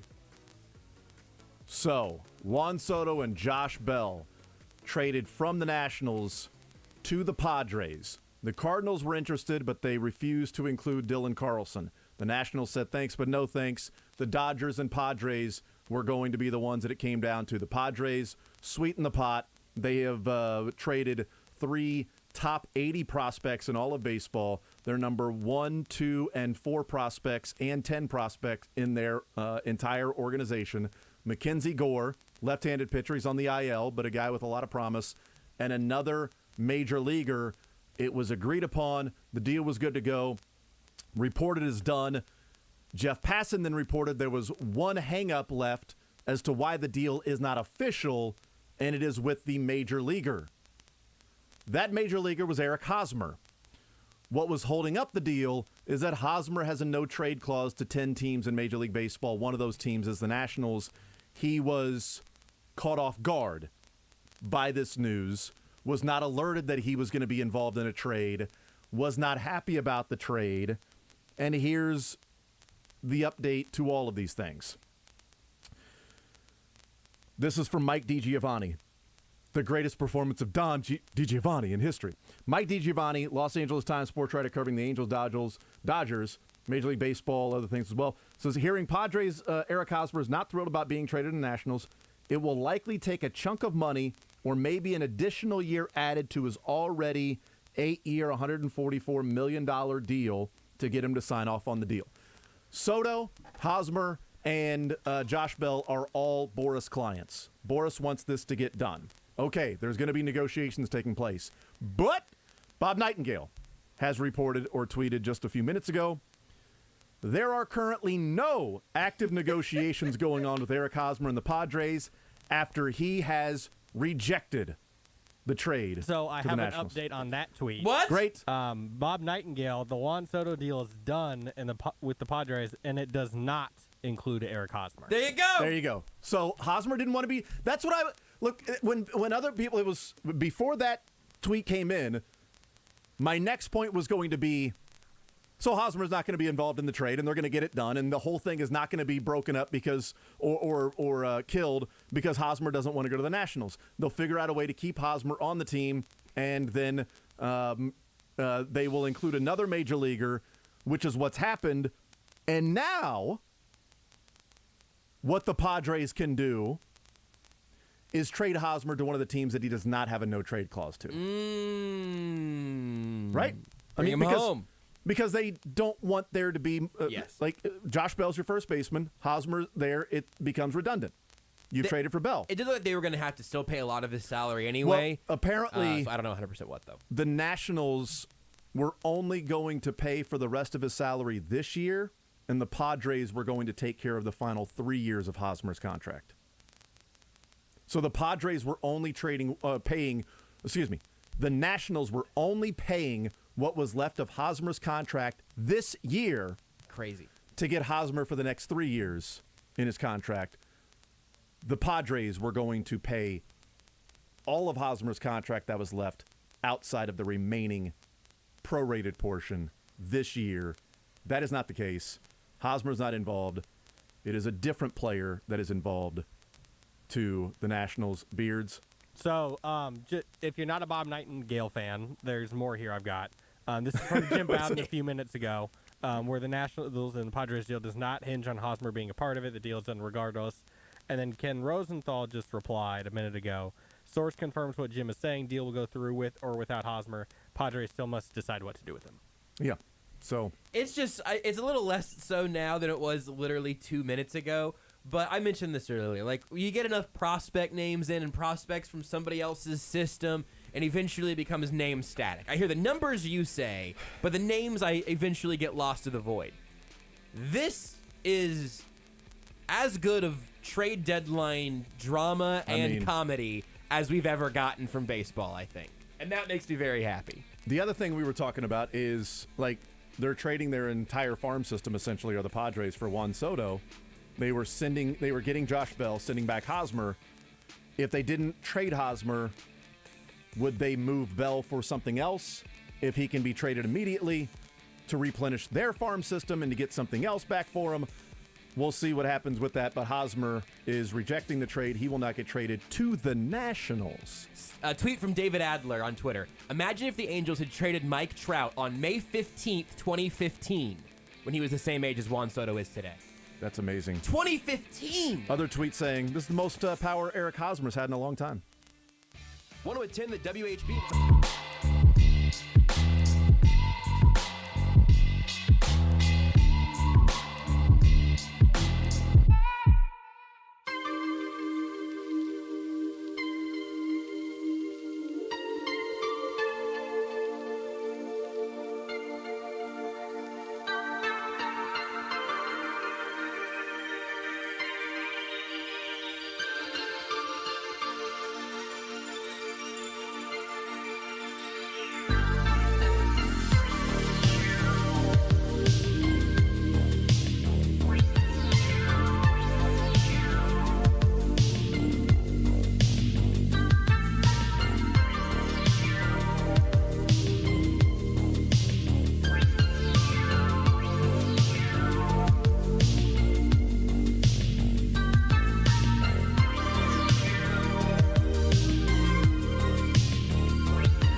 All right, we continue right here on Sports Radio 810 WHB. Jason Anderson, Josh Brisco. Hi, Jason. Sorry about that. No worries. Jason and Joss and Beards. Cough button. Darn it. Really? Man, thought I'd Really, get it for dude? sure this time. Really? My bad. My goodness, man. So trying to apologize. figure out all of the updates with this. The 10 teams that Eric Hosmer has a no-trade clause to. It's interesting because what has been reported doesn't include the Nationals. But we know the Nationals are included in the 10-team no-trade clause. So a year ago at this time, when Eric Hosmer was talked about being traded, the 10 teams that were put out there that he could not be traded to were Baltimore, Cleveland, Detroit, Milwaukee, Oakland, Pittsburgh, San Francisco, Seattle, St. Louis, and Toronto. That's 10 teams. Now it's being reported that Washington is on that list as well. That makes it 11 teams. So if he does have a 10-team no-trade clause, take one of those teams out, I'm not sure which one, and add in Washington, but he could then be traded to another one of these teams. Who would be interested in a first baseman that would then need that help, that maybe would be willing to give something up to the Padres in a prospect to take Hosmer off their hands, if then the money was going to be taken care of by the Padres? I'll tell you an organization that is ready to compete and needs a first baseman. It's the Royals. I mean, you don't have to take on the Hosmer contract. The Padres are going to pay for Let it. them pay for it. You're ready to compete right now. Free lunch.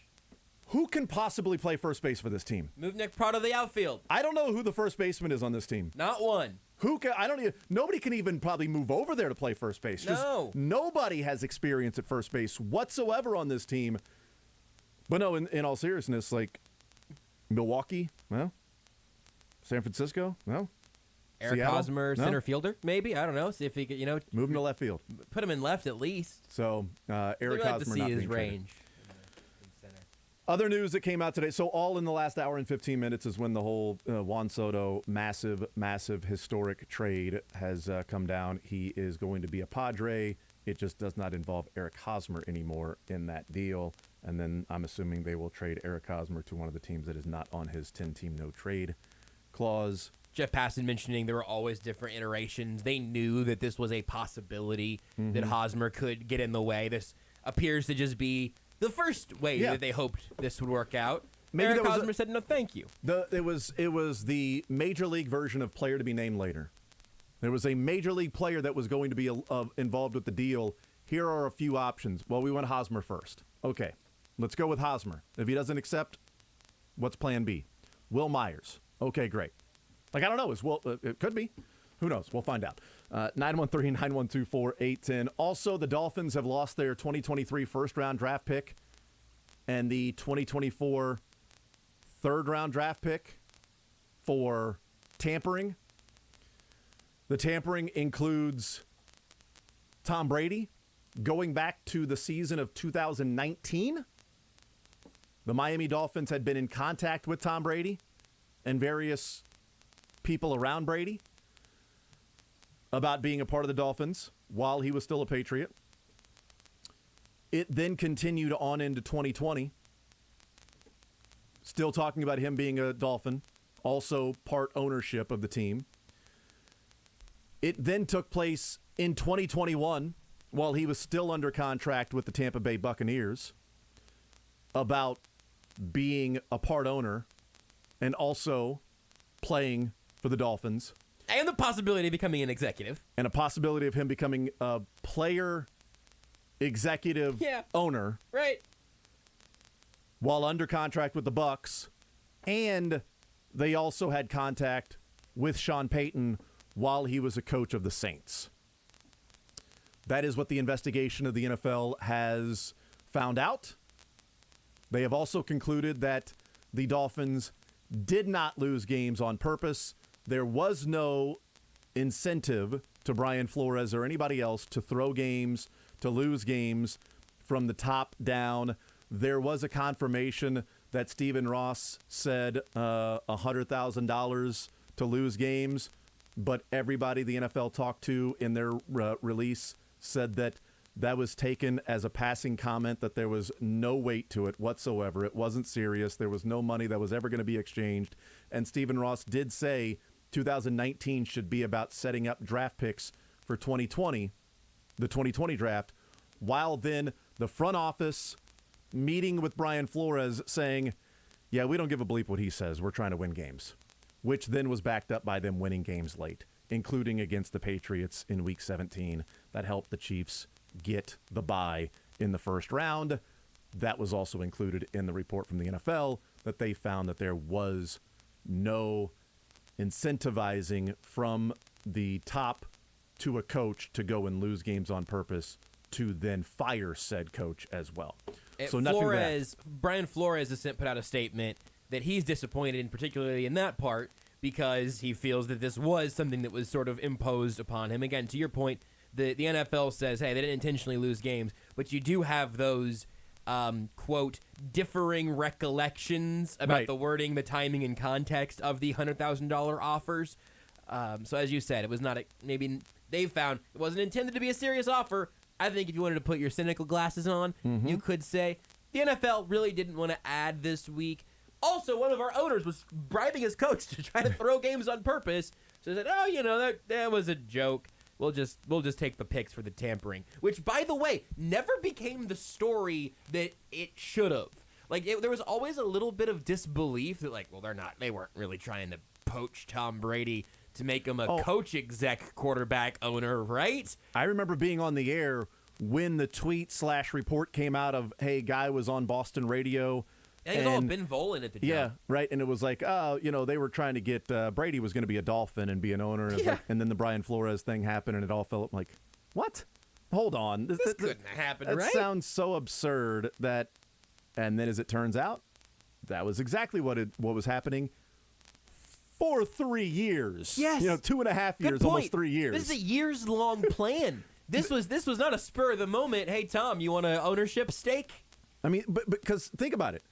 Remember in 2019 is when people started talking about selling a house, Brady not going to be a Patriot anymore, is he going to go somewhere else? There were all these different signs that the time was over with Patriots and Tom Brady.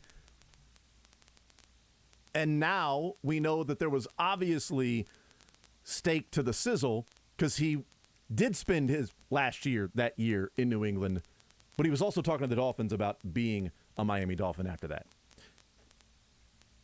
And that is not ultimately what happened. And that's and also Sky Moore says he's okay.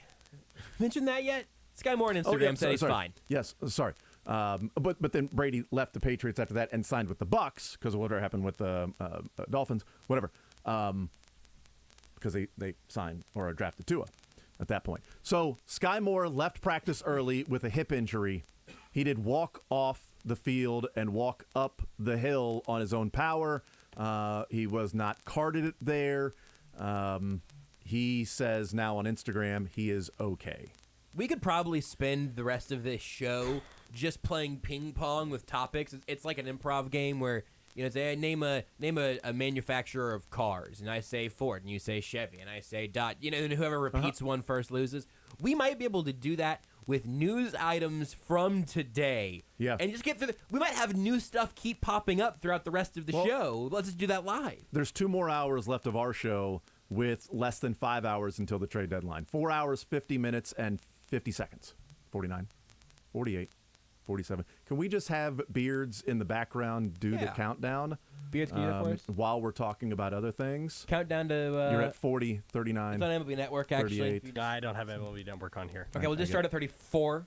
35, 33. 36. No, it's going down. It's a countdown, not a count Very, very light in the background, though. Faint to where we could barely hear you. Yeah. I wonder if I can put a timer on the video stream. You could. Lower Can your you do that? microphone. Maybe. I'm sure it is. Yes. Lower your microphone, and then just for the next... And you are going to have to stand there during the program, too, and then just do it over Adam's shoulder, and just do a countdown. 4 hours, 50 minutes, Lebo and Curtis 10 seconds. won't care. They won't care at all. 4 hours and 50 minutes and Also, 6 seconds. One of the stories of the entire summer was Orlando Brown did not sign his long-term deal, signed his franchise tender, showed up to camp yesterday, and then talked to the media today. Let's get into that. Let's talk about Orlando Brown, what we heard him say, what he talked about, and now moving forward with him at left tackle. Let me start off with something that I had mentioned yesterday. In the grand scheme of things, if we look bigger picture, to me, it ends up kind of being much ado about nothing with his quote-unquote holdout in missing only 5 practices, 4 non-padded, 1 padded practice, participating in half a padded practice. So if you want to say 5.5 total practices of training camp and everything that'll go on during preseason games and all of that stuff, and he'll be ready to go on the 13th against the Bears. So all of that is fine. It'll end up being much ado about nothing to me. It feels a little bit like the conversation Mick Schaefer and I had when we were discussing when in the heck is Vinny Pasquantino going to get called up. And it was like, you know what? If we look back in like a year, we'll be like, we were complaining that he wasn't called up on June 2nd. He ended up getting the call on June 27th. And it's like 25 days. You look 2 years back, like 25 days. Was it that big of a deal? No, not at all. In the time, though, when you're going day by day by day and you're seeing Vinny Pasquantino put up these numbers and you're watching Carlos Santana struggle and figuring out who's at first base and all of that stuff, and the team continues to get in a slide, and it's like, are they going to be competing? And these are differing messages. It felt like it was a bigger deal at the time. Then you can look back and go, 3 weeks. 3 weeks in the grand scheme of somebody's career, not that big of a deal. Okay. The talk about holding out. You don't want to go into the year with the backup left tackle. This isn't the year. He's not happy. Guaranteed money wasn't there. He's going to turn it down. He's not signing his franchise tender. This may go into the regular season. Week 1 is in danger of him missing to then showing up 1 week later to camp. Grand scheme of things, not that big of a deal. What he said today was that this week was very important to Andy Reid. This week is very important to the coaches. And by respecting that and acknowledging that, that's why he showed up this week, is because the first week of padded practices and all of that stuff, he wanted to be there. Leaders are built. He wants to be a leader. This is a big week. Now it's time to go and try to win Super Bowls. Wants to finish his career in Kansas City. He said, quote, I had to do what I had to do. There were not enough guarantees. I want to finish my career in Kansas City, but there weren't enough guarantees in the contract for him to feel like he was going to do that, which is odd. I want to finish my career in Kansas City. You don't give me enough guarantees to show that I'm going to be here for a long time in Kansas City. Therefore, I'm not going to sign my free agent or sign this long-term deal to be in Kansas City for a minimum next 3 years so that I can be in Kansas City for 1 year, and maybe that's it. I want to finish my career in Kansas City, but you haven't given me enough guarantees to do that. Therefore, I'm not going to sign it at all, and I risk only being here 1 more year. That's odd. It's an interesting strategy. I think that's just hitting the snooze button, though. That's why reporting this week I think is so important.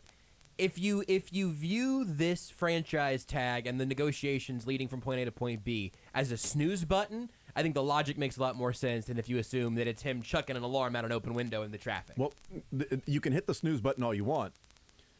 The question would be, next year, is it going to be the same time? After hitting the snooze button for 1 more year, if the Chiefs go, yeah, you know what we're offering you. Same contract. Take it or leave it. And Orlando Brown saying, no, I want more guarantees. And the Chiefs say, no, this is what we're offering you. So 1 more year, do they place the franchise tag on him again and pay him $20 million for 1 more year? Do they then place the franchise tag on him and trade him at that point before the draft? And therefore they would have ideas of what they could do and filling that role at left tackle. They would certainly have a lot more options knowing where each side stands. They did not know where Orlando Brown stood in what he wanted in a contract until June. Mm-hmm. And when those negotiations first started. Now they know. They know what he's looking for. And if he plays this year the same as he did last year, and after 2 years with the Chiefs, the front office has the same view of Orlando Brown, the type of player he is, and what his value is, and they offer him the same thing, does he then sign the deal? Does he say, no, I'll go and play one more year on the franchise tag, and do the Chiefs then trade him? So I get the point of, well, you're hitting the snooze button. He's still going to be a part of the Chiefs, and he wants to be a part of the Chiefs long term. It's just he would have been a part of the Chiefs for at least 3 more years had he signed the deal. Now he's only guaranteed 1 more year to be a part of the Chiefs. Yeah, but I mean, the first 2 years were reportedly fully guaranteed. Then I'm guessing that third year would have functionally been very hard to move on. It would have been pretty hard to move on. So you can say it's a 3-year deal. But whenever the thing that, and I also saw some people on Twitter really latching on to Orlando Brown saying it's not about the money. And go, well, it's not about the money. What is it about? I started that. I think that the argument can be made here from the logic we've heard pretty consistently from his side of things. I think it can be heard that it wasn't about the money because the money was close. The money was all right. The money was flexible. But the issue was the commitment or the security or the longevity of that deal. So I'm not even necessarily arguing that is the best logic to have at that point. But I do think that there is a world in which Orlando Brown's not currently twisting himself into a pretzel to make all of the logic hold. I could see if you say, hey, I want to be here as long as they'll have me, but that last deal didn't seem like they were that interested in locking me up long term, and so now I'm kind of wondering if we're not on the same page here. Here's where, to your point, you can say those things and not be twisting yourself in a pretzel and sound like you're talking out of both sides of your mouth, is if you say, it's not about the money, comma, it was about the guaranteed structure of the money. I think that was implied. Yeah, right. And I think that's missed in the implications when he says there weren't enough guarantees in the deal, and then saying later on it wasn't about the money. So when you hear somebody who turned down a contract and then says it's not about the money, then it's like, shut up, man. It's not about the money. Come on. I'm just waiting. I was waiting for you to get to the podium for the first time and say this has never been about the money or whatever. Right. It's obviously about the money. That can be true where you would say, clearly it's about the money, while also he can say, what I'm telling you is true as well, that it isn't about the dollars and cents. I'm good with that. Right. It's about how they were structured and the years they were put in to give me more security to be a Kansas City Chief. If that was different for the same money and same everything else, I would have signed the deal. Yep. So it was about the money in terms of overall he wanted his value. Yes. But if you're saying it wasn't about he wanted more money and he was holding out for even more money on top of that, his point was he wanted more guarantees involved. So assurances that money would become real money. It was about the money. It was just about the guaranteed money. Because when we talk about money specifically in football contracts, we talk about Juan Soto or talk about NBA deals or whatever, that Tyreek money Hill. is the money. When you talk about NFL contracts, I think it depends on how much you know and care about NFL contracts. You and I spend like an embarrassing amount of time on Spot Track and Over the Cap and all of that. It would be less embarrassing if we had something illicit on our screens anywhere other than here. If you're at home looking at Spot Track, you're a sicko. I'm a sicko. This is a safe space for caring about the salary cap. But if an NFL player in negotiation says, hey, for me, it's about the money in this form or fashion, you guys, okay, we need way more information than that. Because is it about the average annual value or the money over years or those guarantees? For Orlando Brown, I think he could say, it's not about the monopoly money. It's about the guaranteed real actual money. And that, to me, I still think is reasonable, especially now that he showed up to camp. And that's where I think both kind of have their points. But the side that is like, you're saying it's not about the money, man, shut up. Have their points in that, well, it is about the money. It's just a matter of you want more guaranteed money. So it is about the money from that standpoint, where he can say, it's not about the money in the overall contract of the 138 or whatever it was over 6 years. It wasn't about that. It wasn't about the yearly annual average value. It was about how the money was dispersed in years to give me more security long term. He can also speak to what he believes to be the truth of it not being about the money there, and therefore both sides can then feel like they are right, and therefore it is a perfect conversation in today's America. Yeah, and I think it's a perfect example of a relatively non-villainous contract negotiation where I'm not going to tell you the Chiefs should have guaranteed him more money, and I think you know what, I'll be a little more proactive. I think the Chiefs stuck to their guns and got a good value on their left tackle by not guaranteeing him more money in their offer. And I think Orlando Brown and his agent made a pretty smart bet on themselves to not take the deal that was reportedly there. I get it. I totally get it from both sides. I would probably prefer to be on the Chiefs' side because the Chiefs can't suffer a season-ending injury as an organization. That's the fear. Yep. But ultimately, I love that was nice, Beers. Beers got in our headsets there to talk about the Tim Patrick injury like an air traffic controller. That was very much like cruising at 30,000 feet. Tim Patrick down at Broncos camp. That was a nice. You want to see that on air from now on as an air traffic controller? I could. I think that's a good character. Man, I hate this. Tim Patrick has been carted off the field in Broncos training camp. Can we hear what that sounded like just to us, Beards? Can everybody get to hear what that was like when you really dipped in on that one? I can try. Go ahead. Just do it again. Just do it the same way you did. Just put your mic on. Broncos wide receiver carted off the field. Not staticky enough. You were up in it.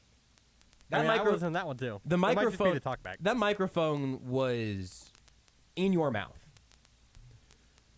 Robert Mays tweets out, and he is with The Athletic.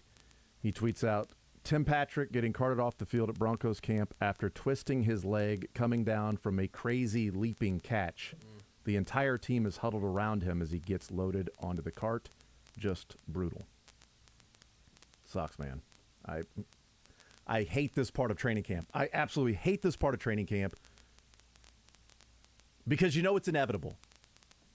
You know it's inevitable. There are going to be players that are significant players around the NFL that will be lost for the year. It happens every single year, and it sucks. Ryan Jensen might be lost for the year. I haven't even seen the latest on that. Just that only thing I've seen is that he's going to be out months. Mm-hmm. Well, I mean, people get a 5-year prison sentence in the form of months.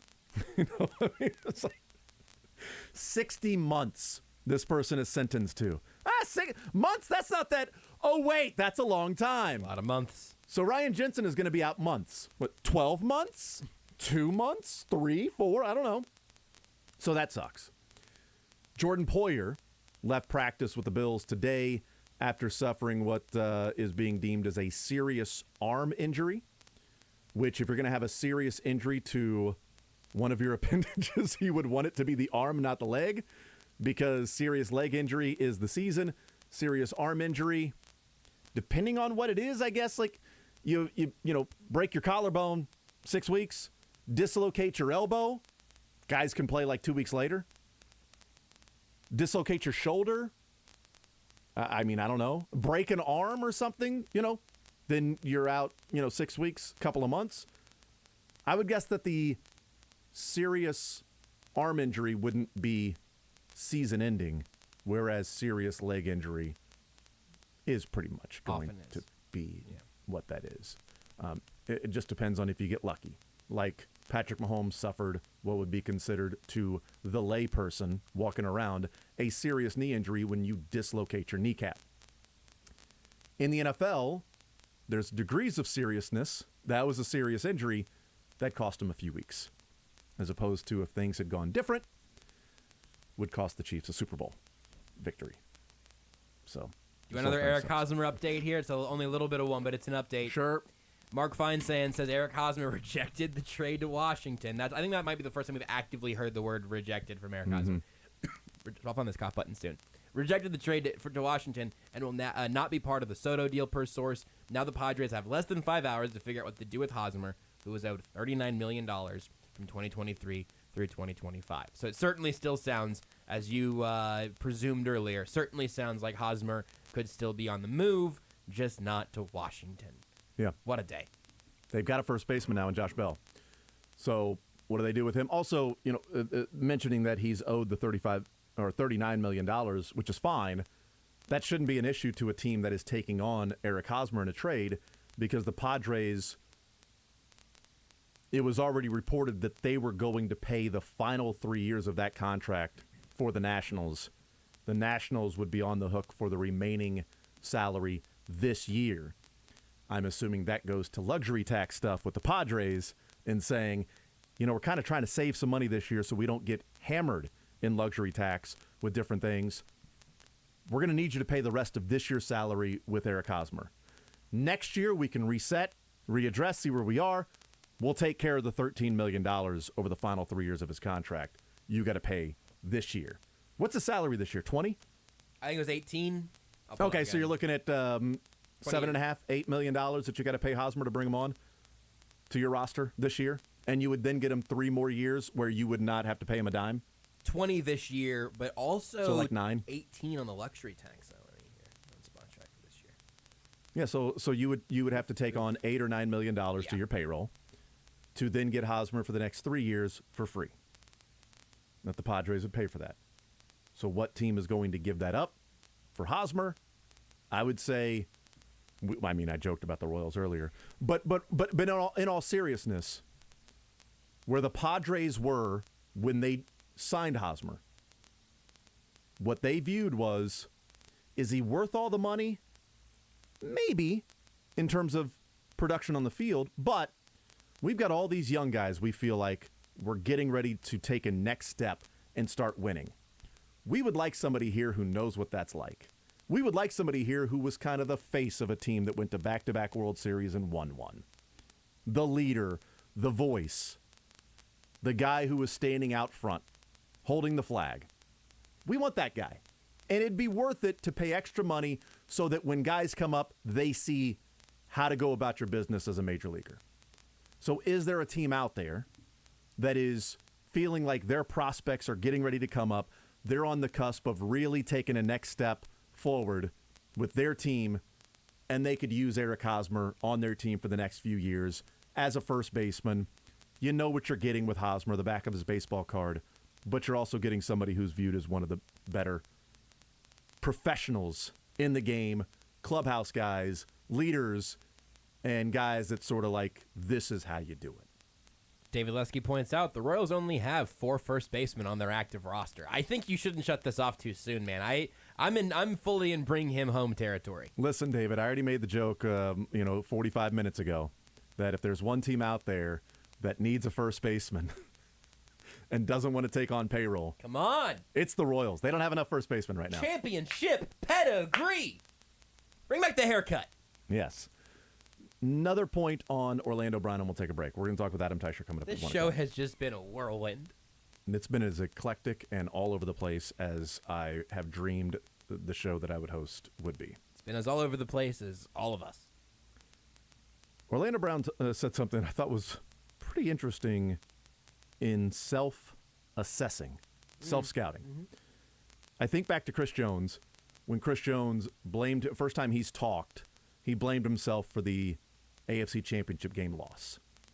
He said he thinks about that. He thinks about the missed sacks constantly, and that's what was driving him this offseason. There's a lot of that going on. Patrick Mahomes has talked about there were reads that I should have handed off, and I didn't do it. I should have done this. I should have done that. That's the loss. That's the motivation. That's the driving factor. Orlando Brown said today that he wants to get better at everything. Run game, pass game, who I'm protecting. But I need to improve on reps when they're leaning on me, when they need me the most. And then he talked about certain downs and situations and third downs when they're leaning on me the most that I didn't get it done. I thought that was interesting. Looking back, like, was there anything in the Bengals game that was a big third down? Because Trey Hendrickson got a sack, right? And I believe he beat Orlando Brown like a pulp. Just whipped him, went right by him. I might be wrong. My memory could be absolutely failing me right now. But there was so much stuff that happened in that game that it was like, really, you're going to talk about one play? One play in the second half? Or that might have even been the first half. I don't even know. Trey Hendrickson had a sack and a half. B.J. Hill had a half sack. Yeah. And Sam Hubbard had 2. It couldn't have been something in the first half that would have bothered him because they didn't get stopped. Right. Yeah, good point. Half. Yeah, fair enough. But I'm picturing them going left to right on my screen. That would have been the fourth quarter. I'm picturing there's a play before the 50-yard line. Hendrickson gets a sack on Patrick Mahomes when they were going left to right. Again, memory could be completely failing me. Sam Hubbard sacked Mahomes inside the 10 on 2nd and goal late in the fourth quarter. No. That was when there was the fumble, right? Nope, that was 2 plays later. Sorry, 1 play later. Oh yeah, that's where he scrambled around and then tried to run up the middle. That's when Mahomes. That was yeah. Yeah, Mahomes. Yeah, I don't know. Maybe Orlando Brown felt like he didn't do enough there. I don't know, but I thought that was really interesting that he specifically mentioned 4th and 6 midfield. Sorry, I'm sorry to keep cutting you off with the play chart. 3rd and 6 on the Cincy 49. Mahomes sacked by Trey Hendrickson. There it is. That would have probably been there off it is. Brown's edge there. Yeah. There it is. And then they end up punting, right? Yep, What time next was left play. in the game? Fourth quarter, early fourth quarter. So about Okay. 13 minutes left. So it's probably 21-21? Yes, sir. Because that Sure next was. possession was about 11 and change left when Burrow broke the tackle of Chris Jones on 3rd down. Yep. And then ran for the 1st down. We are calibrated. I mean, there's so many things that happen in that game you just forget. How about those 2 3rd downs? Mahomes getting sacked, ending a drive at midfield, Burrow escaping a sack, and then ultimately going and picking up a 1st down, and then scoring on that drive. Man. But I thought that was interesting. Need to get better on situations when they're leaning on me and they need me the most that I didn't come through. That was interesting. We'll take a timeout. We'll come back. We'll continue rolling. More Zone next. Want to see more of The Zone? Watch the show live on the Sports Radio 810 WHB Facebook, Twitter, YouTube, and Twitch.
The Zone with Jason Anderson. We're going to kick you in the teeth. All right, and when you punch us back, we're going to smile at you, and when you knock us down, we're going to get up, and on the way up, we're going to bite a kneecap off. Weekdays from 10 to 2 on Sports Radio 810 WHB.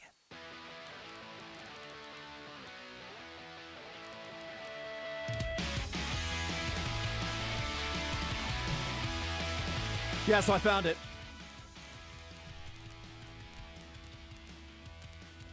I don't remember what you're looking for. 13 minutes to go in the game, in the AFC Championship game. Tied 21-21. Third down and 6.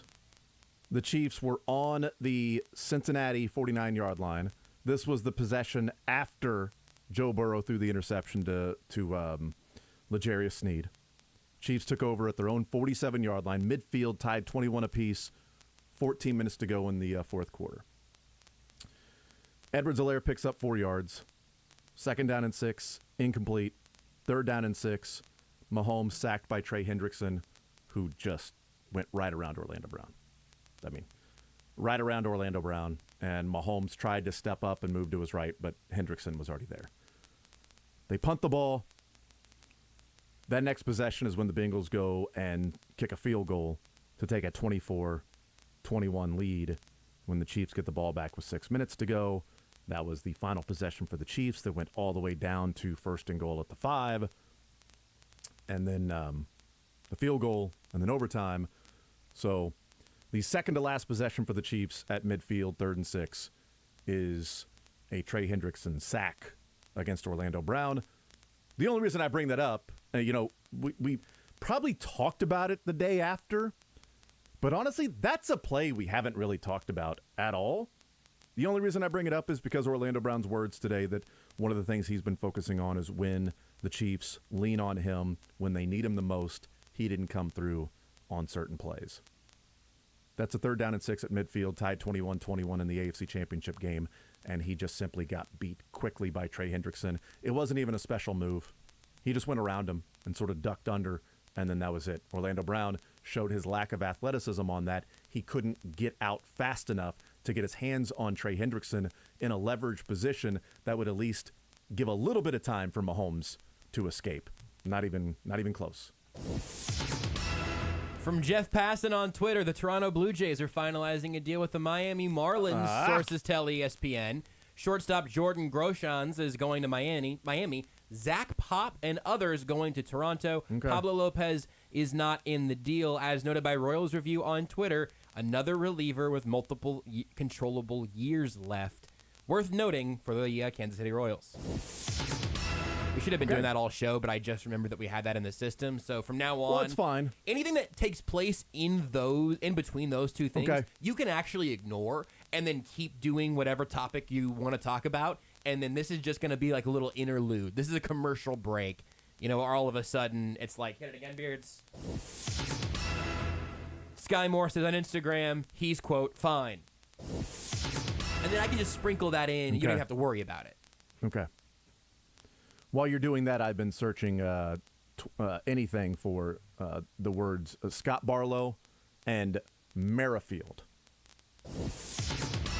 From the Los Angeles Lakers on Twitter, quote, Lakers fans, my Twitter account has been hacked. Please do not engage with it or send any money. These are not legitimate offers. The Lakers will alert you when I am back in control of my account. Genie Bus. Hot Stove is just, it's popping right now, man. I don't know what to tell you. So Mark Feinsand had a tweet earlier today that it could be a very busy day for the Royals because Scott Barlow, Josh Dahlman, and Michael A. Taylor are drawing a lot of interest today. The news has been all about Juan Soto. Everywhere. All about Juan Soto and that deal and all the different ins and outs and corners that have been turned and turners that have been corned. A lot of things that have taken place. Corning a lot of turners today. Trey Turner, he's been corned. Hot Stove! All these different turners. You know where you want to turn your you know Ted where you Turner. turn? Do you know where you want to turn your corn? Where? On the hot stove. Get it evenly cooked. Ted Turner, he's been corned as well. So all of these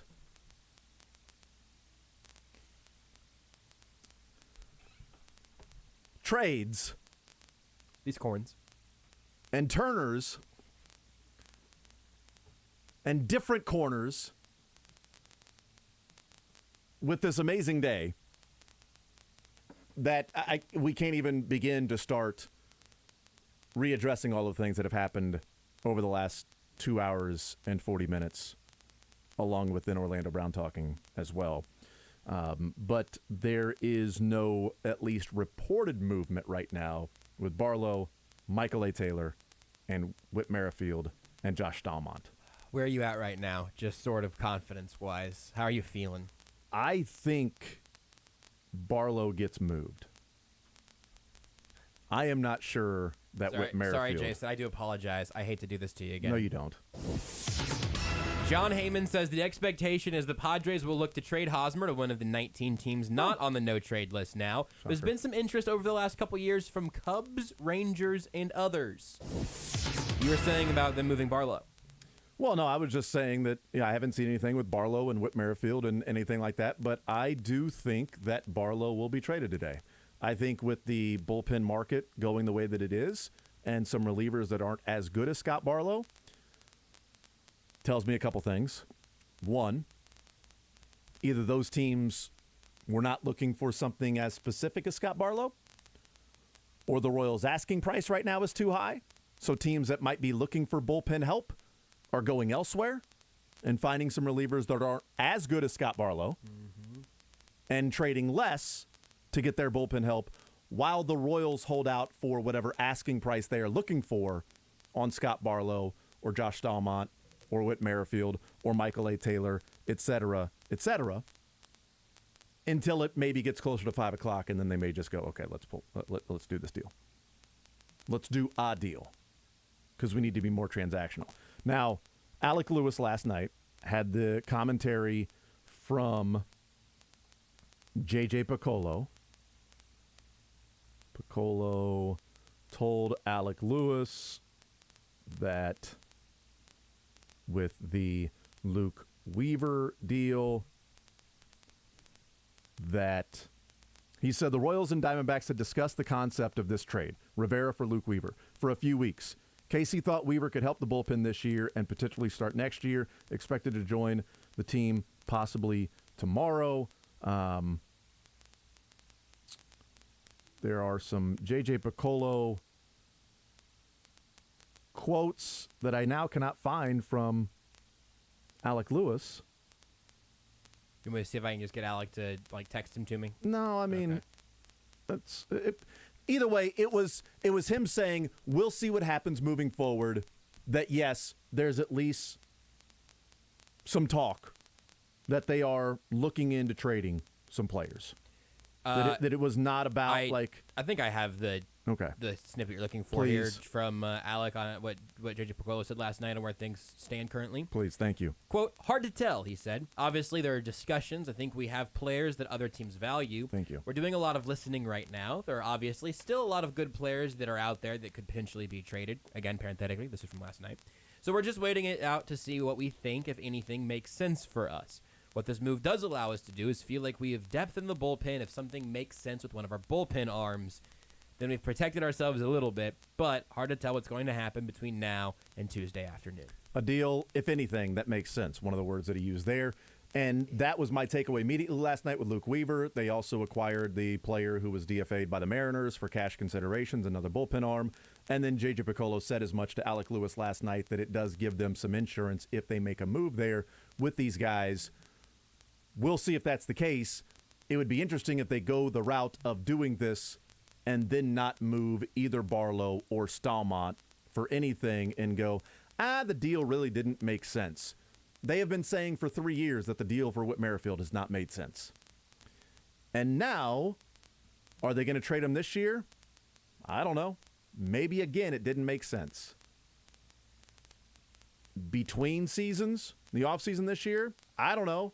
Maybe it won't make sense. It's a lot of deals, potentially, that were out there that the Royals felt like didn't make sense because they may view their players as higher value than other teams do. Obviously, when they didn't trade Whit Merrifield the last couple of years, other teams valued him at a certain level, and they valued him higher and said, no, thank you. That was also with them thinking they were going to compete this year. They are not competing this year. Scott Barlow is a valuable asset on the open market or the trade market, I should say, that should bring back a piece or two. You're not getting any substantial prospect that's going to, be an MVP one day, but can you make your team better for someone that has a couple of years team control, which should up the value of Scott Barlow, while you can find a replacement for him easier than teams that are competing this year and trying to win a World Series and go to the playoffs can find a replacement for him or somebody that can fill in the role that they want him to do. The self-evaluation that you mentioned, I think, is a huge, huge part of this, and everybody does it to some extent. We knew who Trey Smith was last year, and he was like a fan favorite a day after the draft. That hype train got moving very quickly. You ask 95% of Chiefs fans, maybe 100%. Yeah. Let me get this cop button figured out this week. Maybe 100% of Chiefs fans.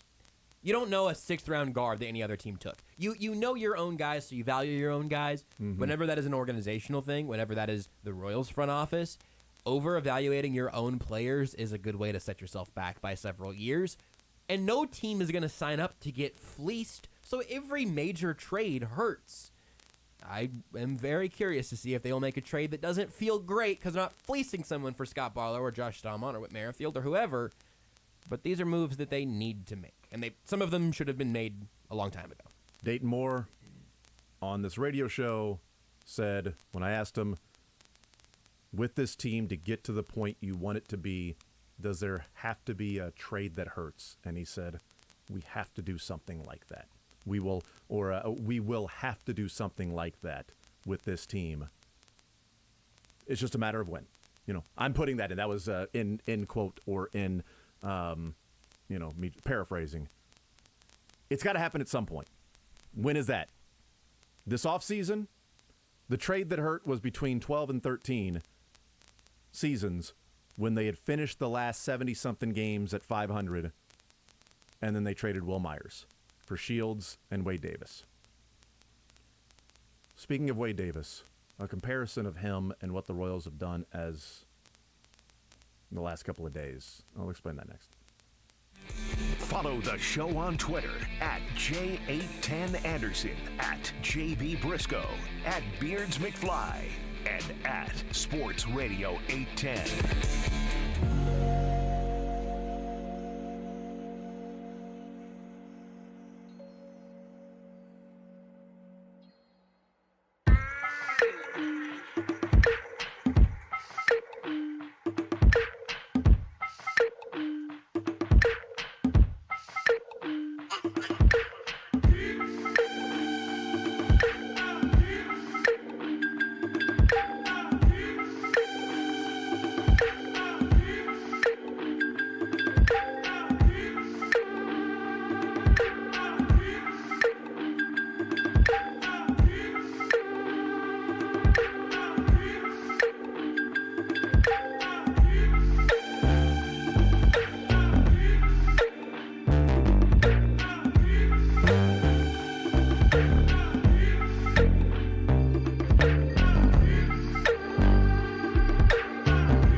The Zone with Jason Anderson. Apropos of absolutely nothing that we were apropos of absolutely nothing we've been talking about in the first hour. Weekdays from 10 to 2 on Sports Radio 810 WHB.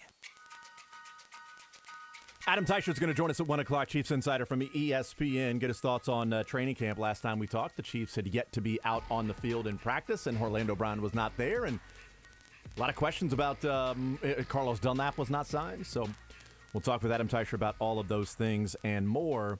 You know, I mentioned a comparison with Wade Davis with the Royals, and I tweeted this last night in a tweet with Max Reaper. And, you know, I talked about the theory, at least from what I felt, the Royals behind trading for Luke Weaver, is that Luke Weaver was a failed starter. He's been a guy who's been a highly touted prospect. He was a big part of the Paul Goldschmidt deal from the Cardinals to the Diamondbacks. And it just hasn't worked out as a starter. They moved him to the bullpen this year. And in July, pitching out of the bullpen, he's got 8 outings, 8 innings, 2 walks, 8 strikeouts, 1 earned run. So .75 whip, a 1 ERA or 1.13 ERA, whatever it is, and a 4-to-1 strikeout to walk ratio. Much better than what he was doing as a starter, which his most recent start, he gave up 9 earned runs. So clearly that wasn't working. So maybe he has found something in the bullpen, some confidence, whatever it might be. So the Royals have traded for him. And the reports are he'll be with the Royals this year pitching out of the bullpen. In the offseason, they'll give him a chance to start. So I'm assuming next year in spring training, he's going to be starting. Said this last night. I don't want the tweets. I am not saying this. I am not comparing this. Oh, no. What I'm saying is I believe this player is the Royals, in their mind, trying to recreate Wade Davis. Prospect pedigree. Stuff, control, failed starter, couldn't get it figured out. You trade for him, give him a chance to be a starter, and at worst, you feel like you got a really good bullpen arm. I think it's awesome that you think he's going to be better than Wade Davis. That's what I'm great, saying. Jason. I'm saying they just got a cyborg reliever. Yeah. What I'm saying, a chip in his neck. What I'm saying is that Luke Weaver will record the final out of the World Series clinching game for the Royals. That's all I'm saying. That's not a lot of expectation on the player. Guaranteeing, I believe, is what you're doing. Yeah. He'll do that. Absolutely. 5-year salary guaranteeing it. Probably not. I'll twist my arm, I'll take the other side. And that's legally binding! WHB.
All right, let's talk some Chiefs. Adam Teicher, Chiefs insider from ESPN there in St. Joe. Chiefs wrapping up another practice today as press conferences in the 11 o'clock hour. They'll be back at it tomorrow. Adam Teicher from St. Joe. Adam, how are you, sir? Good, Jason. How you doing today? I am doing just fine. Have you found some air conditioning? I have, Okay. thankfully. It's been a couple warm days out of practice for sure. How does Andy Reid approach it, where we know he's got tough practices, and it's one thing to be tough and have practices that get a lot of reps in and you're going quick and everything. It's another thing to try to do that in 100-degree heat wearing pads. Yeah. Well, they practice in the morning, and the Chiefs have another practice. It's more of a walkthrough. It's really not a practice. The Chiefs they're just in shorts and T-shirts. I believe not even helmets. They can't have helmets. But that's indoors. So they do that one in the indoor building. So that's kind of the concession. Work hard for me in the morning, and then we'll take care of you with some AC in the afternoon. So this is the only time, really, that players need to be outside is when they're practicing. So that one practice in the morning. Yeah. So basically, that's his deal with them. Visiting with Adam Teicher from ESPN. Okay, so let's talk about Orlando Brown showing up to camp. I had mentioned as previewing having you on, last time we talked last Tuesday before the Chiefs have had a practice and with the veterans and Orlando Brown, we didn't know how long he would be out. We didn't know what the timeline would be for him. We know what it is now. What's your takeaway and reaction to him reporting to camp yesterday and wearing pads and out there, at least for a portion of the practice today? Yeah. Well, I don't know what was so magical about this week as opposed to last week or next week. I mean, I don't, he wanted to be around for the padded practices, but he missed yesterday's, so, he wasn't around for all of them. But, hey, he's here, and it certainly looks like he's looking forward, and that's what you want for the Chiefs. He looks like he's in pretty good shape, and, that he looks like he's in a place where that would make the Chiefs happy right now. So we'll see how it goes going forward. But, this was just another potential pitfall for the Chiefs, another obstacle that now seems to be out of their way. So that's always a good thing. You're right about, wanting to be here this week, and he said that, and his agent said that yesterday about Orlando understanding this is the week with padded practices when leaders – are viewed on the team and how they're built and all that stuff. And then he mentioned that this week is so important to Andy Reid, yet he didn't practice yesterday because of the conditioning stuff and physical and everything he had to pass. And then getting acclimated, he didn't practice the entire practice today. So there's a couple of the practices already of this very important week that he's not necessarily taking part in. So that is certainly of interest. And I still look back to last week, like, I think ultimately the grand scheme of things, Adam, it'll be much ado about nothing because, missing 4 or 5 practices, even as he reported yesterday, missing practice yesterday, over a training camp where people thought it might be going into week number 1. Not that big of a deal. I'm just still not sure what the accomplishment was of just sitting out last week, unless it was just, it's one less week being out there, and I'll go ahead and do that. Yeah, I can't. I just don't understand what the difference is. If you made no money by showing up now or waiting until now. There was nothing gained by sitting out a week. So I'm just not sure. Assuming all these other things are important to you. Being around your teammates. Helping them. Being a productive player. Being part of the solution and not part of the problem. I'm not sure what you accomplished by sitting out for just the 5 days, but hey, in the bigger picture, nothing's really lost here, I don't think. He had mentioned that this week was such a big deal. You've covered so many training camps, and every Andy Reid training camp. Is this as crucial of a week as his agent and he at the podium makes it out to be? That was the emphasis of being there at practice this week, is because this is a big week to Andy Reid, and he knows that, and he wants to be there. Has this been viewed as like that crucial week for Andy Reid in training camps? Well, yeah. I mean, anytime you can get into pads, that's a big deal to a football coach because then that's real football. And that's particularly true when you're talking about an offensive lineman. I mean, that's their game. It's not nearly as productive for them until the pads go on. So, yeah, I mean, I get what he's saying there. I don't know that it's, the be-all, end-all or, or anything like that. But I do think there is something to that. But, again, I just don't know if this week was so important. You already missed one day yesterday, and then you missed part of the day, although not much. But he missed part of practice today. If that's that important, you should, why not show up last week? So I just don't get it. Mm-hmm. Visiting with Adam Teicher. Anything that he said that you had any takeaways or any views of his press conference of the time he was there, like 7, 8, 9 minutes, whatever it was, anything to take away from that? Yeah, well, we talked last week that we sort of thought, and I really thought that, the failure to reach a long-term agreement, particularly when the particulars of the deal the Chiefs and Orlando Brown discussed, when those came out, it was like, whoa, this seems to be, an ominous sign that they can't reach a deal here. That's an ominous sign for the future that, Orlando Brown might be around for one more year on the contract, on the one-year contract, on the franchise player contract, but that's it, that maybe these sides can't get something done in the long term. I don't know now. I mean, he seems pretty convicted that he wants to play for the Chiefs and he wants to be here. So, I don't know. We'll see what happens next year. But right now, I guess I'm a little more optimistic after hearing him talk and just watching him talk. I mean, I feel like he wasn't just speaking the words, but he was convicted in what he said, that he wants to be here long term. I feel better about the Chiefs' chances of having him as their left tackle long term than I did, say, yesterday or last week or whenever. Yeah, hearing him say that certainly, makes you believe that that's one of the things he wanted. And he talked about, the guaranteed part of it was what they couldn't come to an agreement with. Maybe I'm missing the point. It sounds incongruous a little bit that he would that he would view it and say, I want to be a part of the team long term. I didn't have enough guaranteed for how many years, so I'm going to turn that down and only guarantee that I'm with the team 1 year.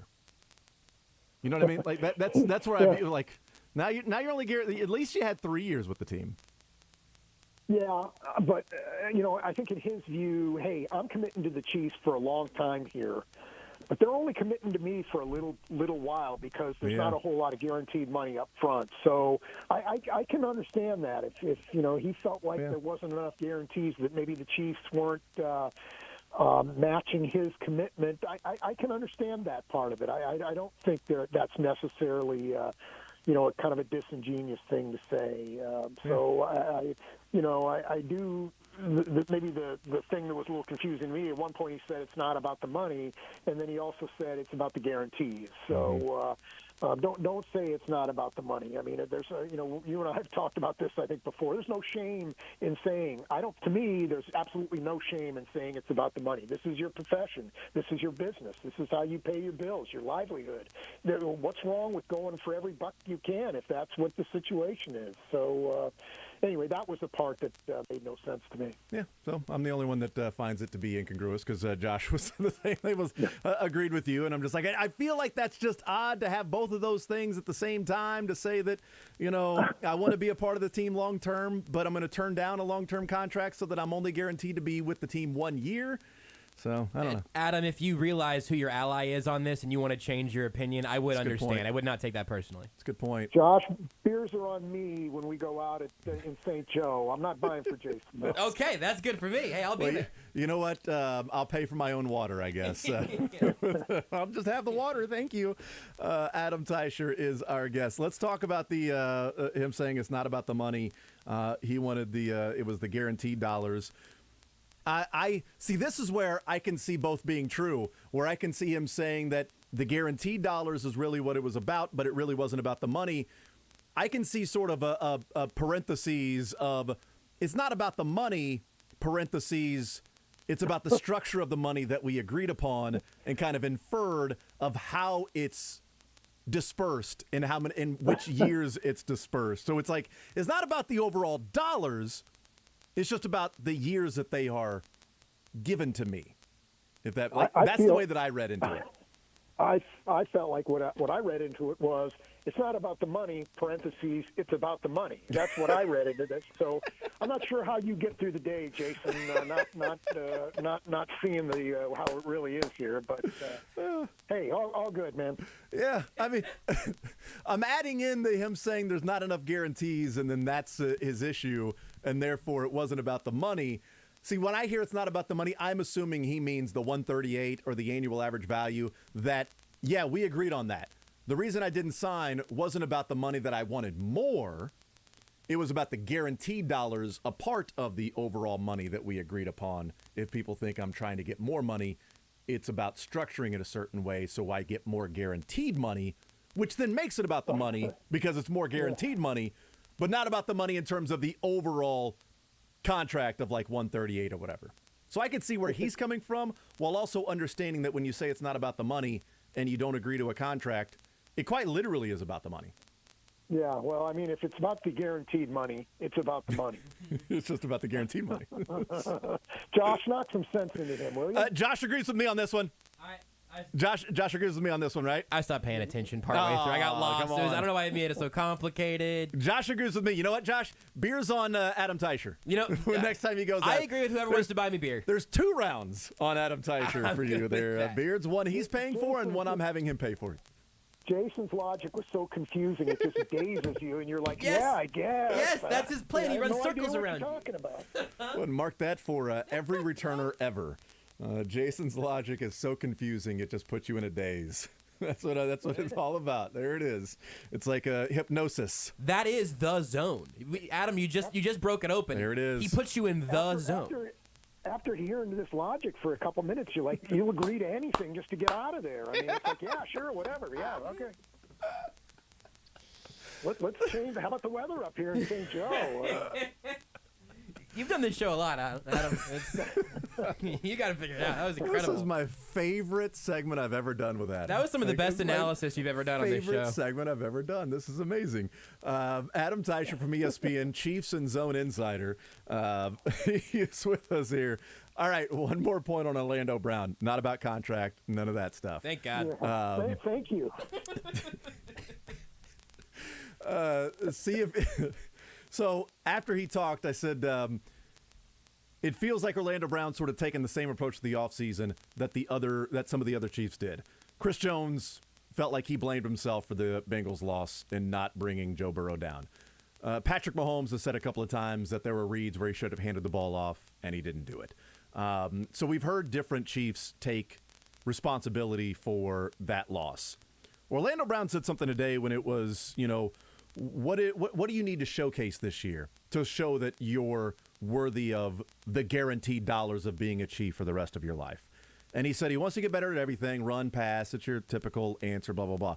But then he said, on snaps where they lean on me and when they needed me the most, that he wants to focus on those, that he didn't come through in those certain downs and situations along the way. That really stood out to me, Adam. Maybe it didn't to you, so you can tell me how dumb I am for thinking that, but it stood out to me because I go back to 3rd and 6 in the AFC Championship game in the fourth quarter at the Bengals 49-yard line, tied 21-21. Patrick Mahomes doesn't have time to even plant his back foot by the time Trey Hendrickson beats Orlando Brown around the edge and sacks Patrick Mahomes. The Chiefs punt. Bengals score on the next drive, go 24-21. That one sticks out to me. Is maybe that's something that he's talking about, that certain situations when they need me the most, I didn't do enough in those plays. That's what I've got to focus on a big place. I thought that was, without saying specifically, I thought that was an interesting way of self-scouting, of not only need to get better, but there's situational football I got to get better at. Yeah. There's no doubt. I think he was referring to plays like that and games like that. And but you know what? I feel like when you're the left tackle for Patrick Mahomes, they're always counting on you every single snap. So I feel like there's going to be a lot of those plays for Orlando Brown, and you never hey, 3rd and 6 in the AFC Championship game is a big snap, no doubt. But I feel like there's a lot of those situations throughout the game, And here's the one thing that I think has been lost about Orlando Brown. And we've talked about this before, but I still think it gets lost in all this talk about money and all that. This guy is about as serious about his craft and about being as good as he can be as anybody you've met, and there's some anybody I've come across, and there's some evidence that would lead you to believe. What are you talking about? When he didn't apparently take the combine seriously, for instance, when he was coming out of Oklahoma and he was preparing for the draft, that doesn't make any sense there. And you might say, well, if he was that serious about it, he would have been in camp on time this year, or maybe taken the Chiefs' offer a few weeks ago, the long-term deal. Well, all of that stuff is maybe anecdotal evidence, but the guy still wants to be great. I mean, there's a legacy he feels like he's trying to live up to with his dad playing in the NFL and his dad dying when he was a kid and all that. And I feel like this is really important to him. So I feel like he's one of those guys who will work at it until he gets it to where he's the best he can possibly be. So that's one reason I think if you're a Chiefs fan, maybe you root for Orlando Brown to be around for the long term, because I feel like he's never really going to be satisfied until he's the player that he expects himself to be. And I don't know if he's there yet. I don't think he's there yet, but maybe some point he will. But I feel like he is kind of that perfectionist who's never going to be really satisfied with anything that he does. Yeah, I think Chiefs fans should root for Orlando Brown to be around a long time, because that would be then the Chiefs acknowledging that he's worth the money, because they've shown they're willing to pay the money if somebody's worth it. They were trying to get Trent Williams. It didn't work out. I mean, they paid Orlando Brown, offered him a boatload of money, and if he played like one of the best tackles in the NFL, I think he'd be paid like that right now. I think they would have no problem giving him that money and saying that you are our left tackle for the next 3, 4, 5 years. We found that guy. So if he does that this year and the Chiefs give him the money, great. If 3 or 4 years from now he's still a left tackle, I think that's great news, because I think the Chiefs would try to find a replacement before they get into another situation of Orlando Brown saying, no, I want to be the highest paid left tackle in the NFL, or I want more, different guaranteed money, because it's not really about the money, but it kind of is about the money, depending on who you talk to. Adam Teicher from ESPN is our guest. Let's talk about Sky Moore. He's had a really good camp, and he left injured today. So apparently he's put out on Instagram, Adam, that he's fine, he's okay. But that was a scare today, along with Patrick Mahomes and the scare yesterday. But we talked last week, Adam, and one of the things I asked you was, what are the storylines going into this team, into training camp? You mentioned the defense, which I want to get into here in just a little bit. You mentioned left tackle, and you mentioned wide receiver. And Sky Moore's been a guy that a lot of people have come away talking about. Scary with the hip injury. You hear that. Certainly it raises your senses a little bit. But what have you seen from the wide receiving core? And then, Sky Moore, you mentioned him last week, and he's been a guy that a lot of people are talking about. Yeah. I mean, hey, it's still early in the padded practice period, but I don't think it's too early to say that Sky Moore is going to help out the Chiefs. I'm not going to predict he's going to be their leading receiver or anything like that, but I think he's going to help. He's kind of a versatile player, do a lot of different things. They're throwing him the ball on screens and stuff like that.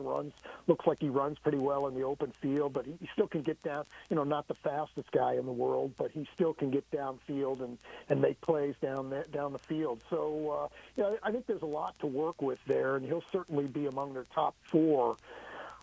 Exactly where all this shakes out in that regard, I don't know, but he'll be part of that mix. I think you would say that just what you've seen off so far at camp, Juju Smith-Schuster seems like he's got a good thing going with Mahomes.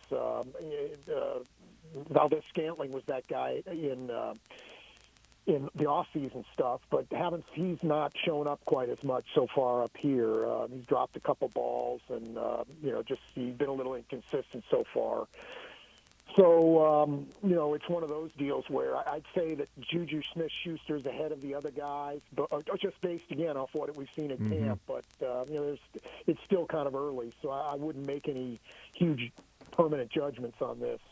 Yeah, we talk about Spags' defense and younger guys getting acclimated to learning, the playbook and things like that. What Travis Kelce brought up yesterday I thought was really interesting in looking at Sky Moore and Juju Smith-Schuster and MVS of, there's going to be a transition period for them. And going down to Dallas and working out with each other and getting used to that and that chemistry, that's great. That's awesome when you're sort of around the guy and you develop a friendship. But one of the things that Travis Kelce brought up, which I thought was interesting in talking about, it's a player-friendly offense, so you get more opportunities, it's more versatility. Juju Smith-Schuster was excited about lining up on the outside a little bit more. And Kelce said it's not lines on a paper, it's more rules, which I take that to be, and maybe you disagree probably, of you draw a route on a piece of paper, and this is the exact route you're going to run, because this is a line on a paper, and this is what you're supposed to be doing. There are sort of rules and free-flowing that go along with it.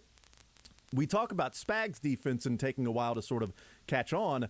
I wonder what the learning curve will be with Juju, MVS, and Sky Moore to some of those small little intricacies when you're actually outplaying against defenders in 11-on-11, not just, running against air and things like that, to where you knew he had that with Tyreek, you knew he had that with Kelce. Maybe he didn't have that enough with McCole Hardman and the other players, but now he only has that with Kelce. Yeah. Yeah, and that's why, those guys getting started down in Texas back in March was such a big deal. That that work's important and getting a head start on it. And I'll add on to what Kelce said about the friendly offense. I think it's only friendly if you prove to Andy Reid you can handle the friendliness, if that makes any sense. He's not, if you can't prove you're on the same page with the quarterback most of the time, or you don't understand what they're trying to accomplish on any particular play. I don't think he's going to give you that freedom, and I don't know how much playing time you're going to get. So I feel like it can be that offense that that Kelce described, but not necessarily. You have to earn that from the coach. Yeah, and one of the things that Juju said last week, and I took note of it and went back and looked just to see, what that has been in his career, talking about playing a little bit more outside. Throughout his years, Juju Smith-Schuster, from 2017 to 2021, his percentage lining up in the slot for the Pittsburgh Steelers. So he mentioned specifically getting an opportunity with more routes inside and outside. These are the percentage of snaps he lined up in the slot with Pittsburgh. 52%, 58%, 64%, 78%, 87%. I mean, went from 50-50 to 90% of the time he was in the slot. It's clearly something that he wasn't exactly enamored with and happy with, of just being pretty much a slot receiver. And that's how he was viewed, Adam, on the open market is, well, you got these different receivers. Well, maybe the best slot receiver out there might be Juju Smith-Schuster. And it kind of sounds like, just as MVS didn't want to be viewed as just a deep threat, he wants to run all these different routes. I think Juju going from a guy who was 50-50 inside and outside to then being viewed as a slot is something that bothers him, that he's looking forward to the freedom of, okay, you can play on the outside now. You can play in the slot. You've got the versatility, because Tyreek Hill was almost 50-50.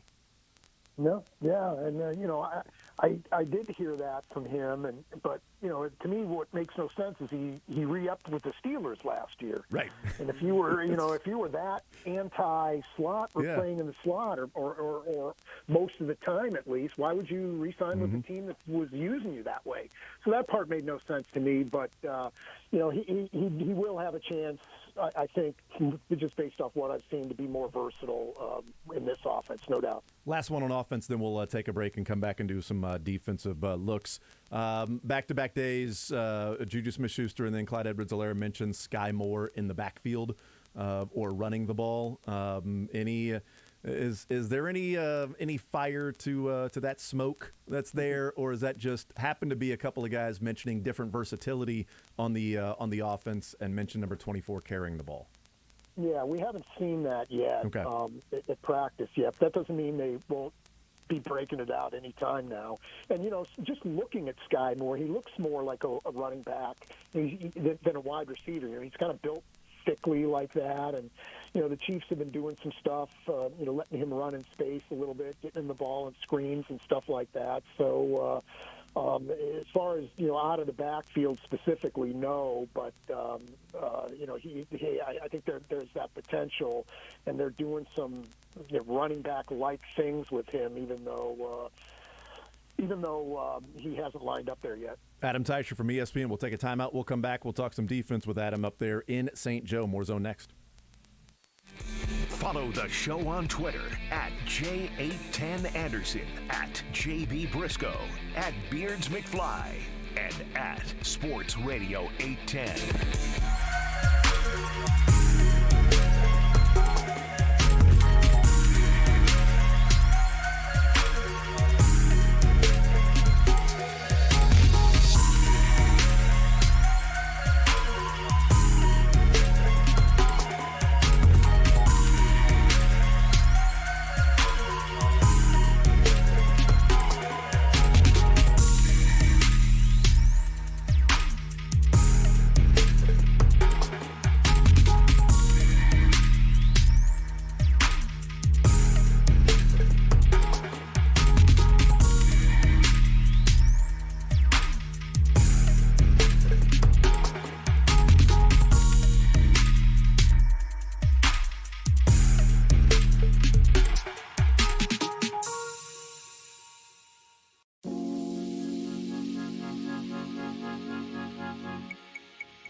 The Zone with Jason Anderson. Hey, Clyde, how's it going?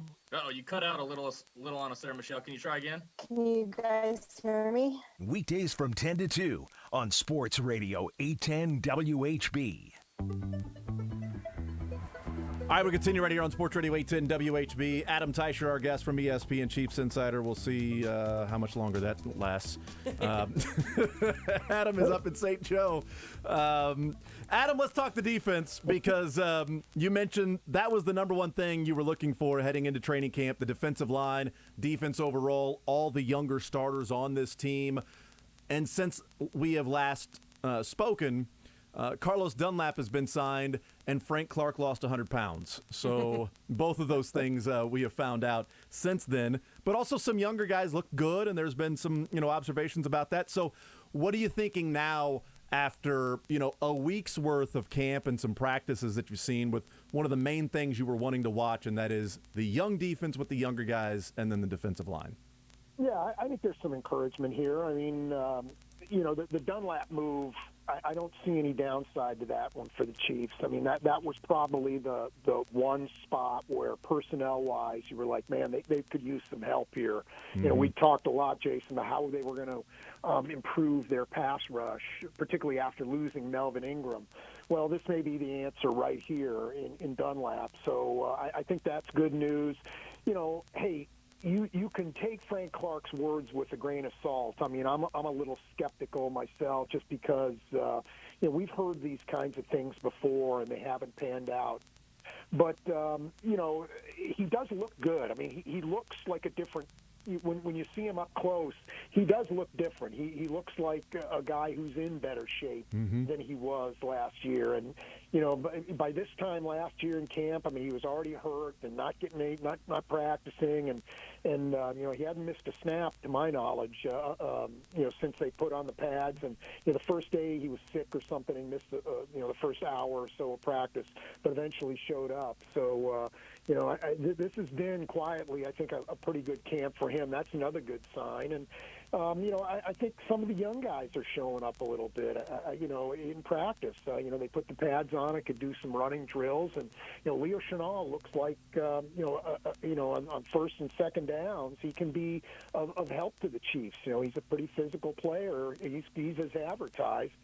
Pretty good run stuffer it looks like. So I think that's encouraging to the Chiefs. And Josh Williams is not a guy people talk about at corner. Trent McDuffie has been getting a lot of the attention, but I think Josh Williams, in his own ways, maybe had as impressive, if not more impressive, training camp so far than Trent McDuffie. He's right now is the Chiefs' third cornerback. Williams is. Behind Snead and McDuffie, and the longer Rashad Fenton sits out, he's not practiced yet. The longer he's out, the better the chance that Williams is going to be playing for the Chiefs. Early in the season, and I don't know that that's a negative right now. I mean, I had a lot of questions about Josh Williams when he came in, at least early in his career, because he played Division II ball, and this is a big step up, but he doesn't look like it's too big for him. So, maybe that's a pretty good find for the Chiefs in the fourth round. So, that's a guy that I'm eager to see once the preseason starts and how he holds up in that game against the Bears a week from Saturday. Well, a lot of people are talking about Josh Williams, and it's interesting. He's one of the names that you bring up because Deron Cherry was at the alumni day yesterday and watching, and he said in watching Josh Williams, he reminds him of Albert Lewis. Which is pretty high praise. I mean, look, he's a fourth rounder from Division II, and there's a lot of people thinking that he's been pretty good in camp so far. And then Deron Cherry's like, yeah, he reminds me of Albert Lewis. Well, to Chiefs fans, it's one of the best cornerbacks that we've seen come through here, and was a fan. Was a fan favorite. That's some high praise if Deron Cherry sees Albert Lewis and Josh Williams after watching him one time. And their background's similar. Albert Lewis, like Josh Williams, came from an HBCU school, and they look similar. They're built similarly. So I wonder. And that may be what he's maybe just like he looks like him in terms of build.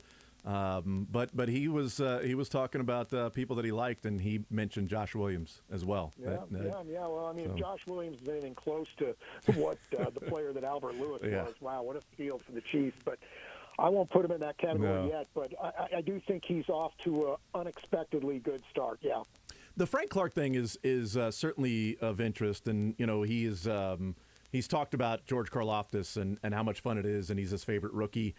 I kind of look at that as another positive, at least in the camp of Frank Clark and this year of, yes, I'm with you. I take the things with a grain of salt. But if I take what he said in what he did this offseason, what he looks like, and then the fact that he's staying after every practice with Karlaftis, I feel like all those things combined feel like a bigger buy-in this year, particularly with Frank Clark and the overall team. Yeah. And, I loved what Frank Clark had to say on Saturday. I mean, there was a lot there to unpack, as you guys know. I'm sure you've discussed it in depth. But to me, maybe my favorite thing was, hey, I talked with Andy Reid after the season, and he kind of said, hey, we both I know what kind of player you can be. You know what kind of player you can be, and you haven't been that guy. And, that seemed, Frank Clark seemed to take some meaning out of that. Like, hey, I better pick my game up. There's no more free lunches here anymore with the Chiefs. I got to earn my keep, and so that's kind of how I took that. And maybe of everything he did say, maybe that's the one thing that maybe was the most meaningful was that he kind of is aware now that he's let the Chiefs down. He hasn't been the player they thought they were getting, and maybe that's enough to light a fire under him and make him that player, help him become that player. Yeah, we definitely played that clip yesterday because I had the same reaction as you did. And one of the more important things from that was him discussing that, also talking about, the things that he cut out in his diet and stopped drinking liquor, which is really interesting because, we know he's had the stomach issues, right, for a couple of years, and we had been told, he had been working with a nutritionist and he got it under control, and then maybe this whole time it's been connected to, just drinking some liquor from time to time, and that's been the issue. But that's been cut out and all of that stuff and everything he did in the offseason. So, look, I'm cautiously optimistic that he's going to have a better year than last year. I don't know if that makes him an impactful player, but I'm optimistic he'll be a better player than what he was a year ago, and I will also offer that it shouldn't take much to do that. Yeah, I don't think the bar is very high there. And, hey, even if he's not going to become the player the Chiefs thought they were getting, that doesn't mean he can't be a productive player and part of the solution instead of part of the problem. Yeah. So, all of a sudden, I kind of like where the Chiefs are at those positions, those defensive end spots, particularly once Dunlap shows up, because between him and Clark and Karlaftis and Mike Dana, who's the Chiefs are doing some different things with him now. I think he can be part of the solution and not part of the problem. I think Chiefs now have a pretty good rotation potentially at those positions now. It's been a week and just a couple of padded practices, but are you seeing from George Karlaftis what you were hoping to see, or at least thinking okay, a week in, this is what I'd like to see, at least from first-round draft pick defensive end? Is that what you're seeing from Karlaftis so far? Yeah, I mean, it's real early, so you don't want to make any judgments off what you've seen. Mm-hmm. But, I do think he can be, certainly a productive player for the Chiefs as a rookie, if not a star.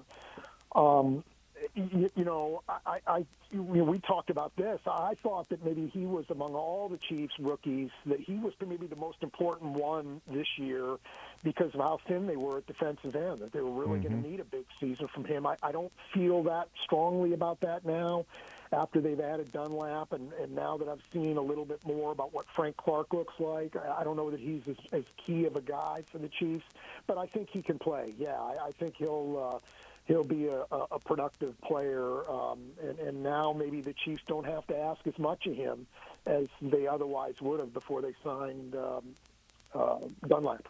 Last one for you. Dave Toub talked today. We've been discussing wide receivers. We know who the top four are. Questions about who the fifth and sixth receiver is going to be. Justin Ross on the IR. That's not going to be the case. Dave Toub talked about Watson, who Patrick Mahomes has talked about in working with him, and he's made some plays in minicamp. And when Dave Toub says that he could take Marcus Kemp's place as being a four-phase guy, I mean, it kind of feel like if Dave Toub had his druthers right now when he's, having to do everything, they might have five receivers already taking place on this team. Yeah, and I'm not sure the Chiefs are going to keep more than five, because one thing we didn't talk about today is the Chiefs look like they're really deep at running back. Yeah. And I think they're going to have some tough decisions to make there. I think there are 5 guys making legitimate claims to make the team in Edward Solera, who's certainly going to make it, Jerick McKinnon, who I'm pretty sure is going to make it, and then the other 3 guys I think are making strong claims, including Pacheco, Ronald Jones, and Derek Gore. So I'm thinking the Chiefs are going to keep 4 of those guys. Interesting. And I think they're going to keep 4 at tight end too, which means that you can't stay heavy at wide receiver also. Yep. I'm thinking 5 right now at wide receivers. So don't assume they'll keep Watson and somebody else. I think Doris Fountain is certainly in that mix for the number 5 guy too. So don't forget about him. So I think those 2 guys, I guess, would be my leading contenders for that spot right now. Well, if they're only going to keep 5, I would my prediction would be then that Watson almost has to make it if you're talking about special teams guys and Dave Toub. And we know that Dave Toub has a larger role than maybe some other special teams coaches in deciding or input on roster decisions on certain guys that he may want. And if Watson's a guy that he's going to fight for, that no, I want this guy, then they'll make room for him. And so we'll see. Pacheco right now is the main kickoff returner.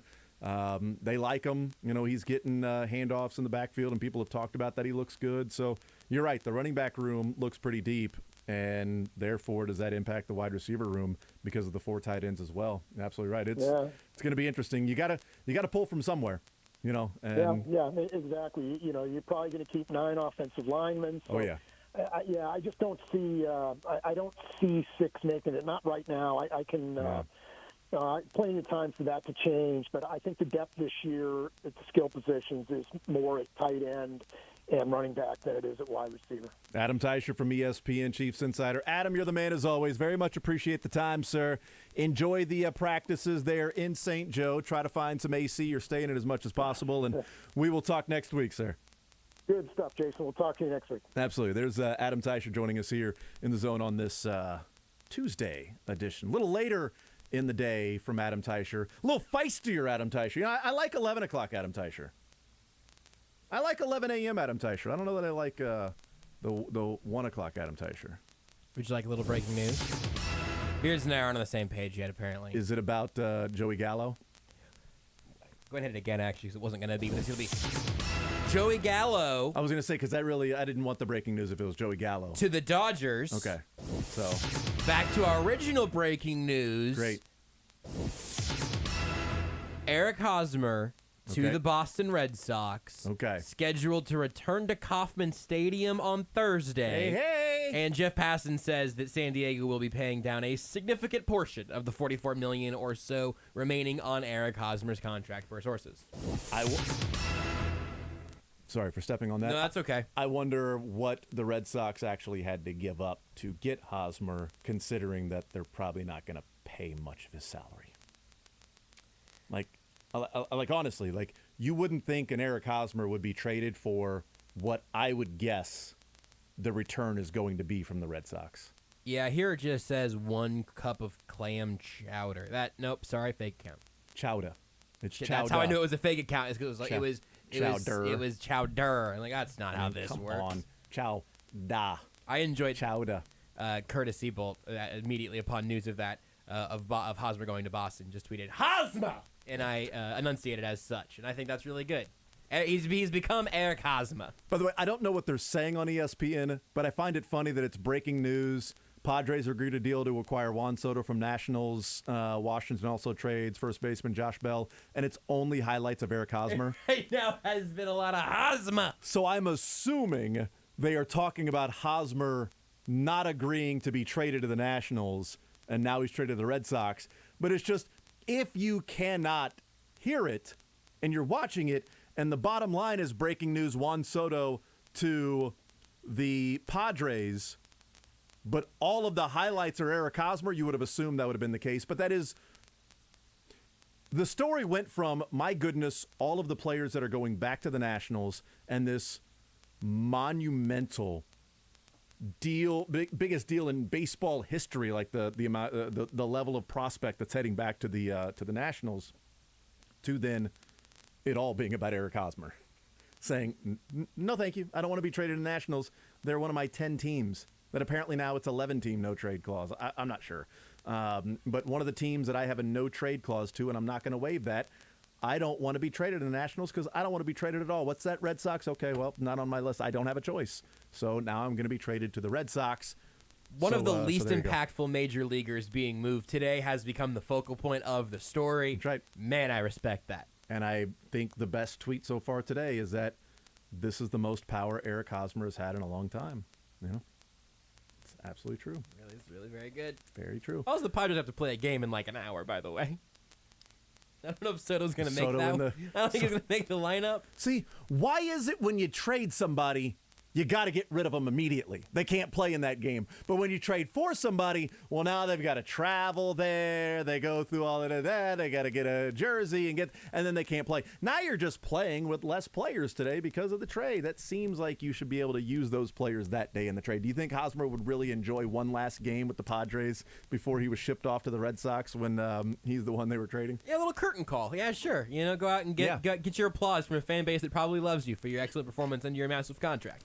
And the Dodgers are acquiring Joey Gallo for some reason from the Yankees. So he's also going to get booed at the airport on his way out. Joey Gallo will. Yeah, I don't really have any analysis on that one. I need it to be the analysis Eric that Hosmer based. The analysis that he's so bad that every at bat he gets booed by the Yankees, by Yankees fans, and the Dodgers are acquiring him. I don't know.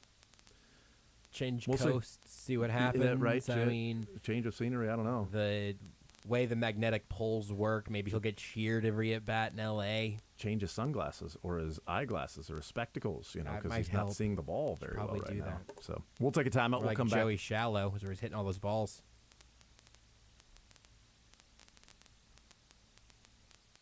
Take the show with you by listening live on 810WHB.com, in the 810 mobile app, or by subscribing to The Zone wherever you get your podcasts.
The Zone with Jason Anderson. In 600 career plate appearances. Weekdays from 10 to 2 on Sports Radio 810 WHB.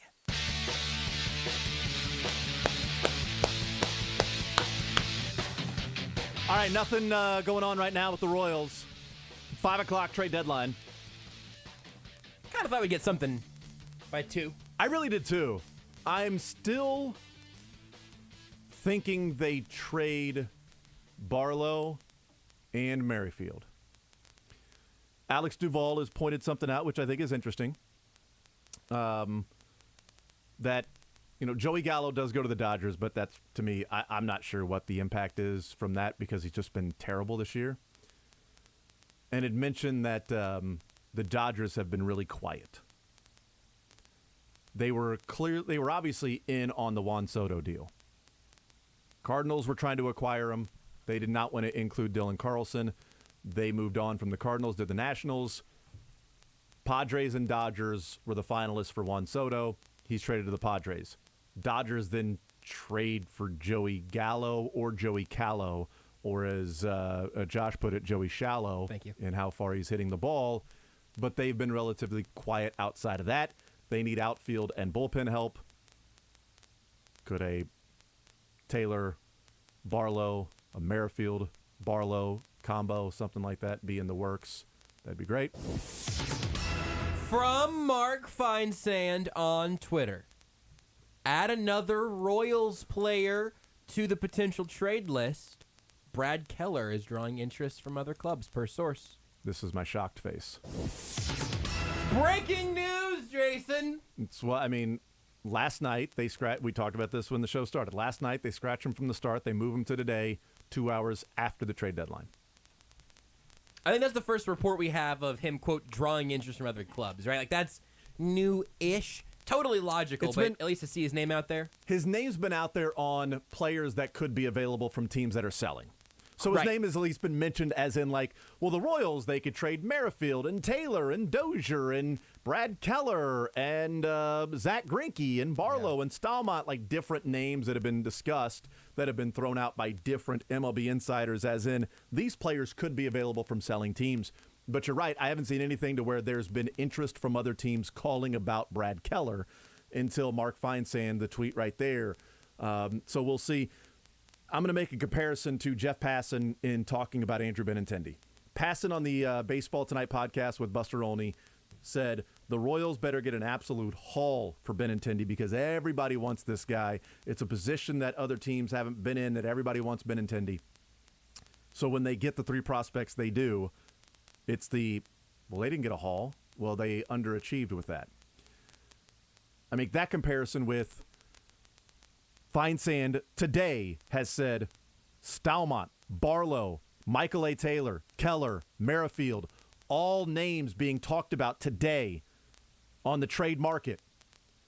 If none of them are traded, it's going to be incredibly, even more disappointing than if they hadn't traded them and those names hadn't been talked about today by different media members saying these are names we're hearing with the Royals that teams are talking about and talking to them about.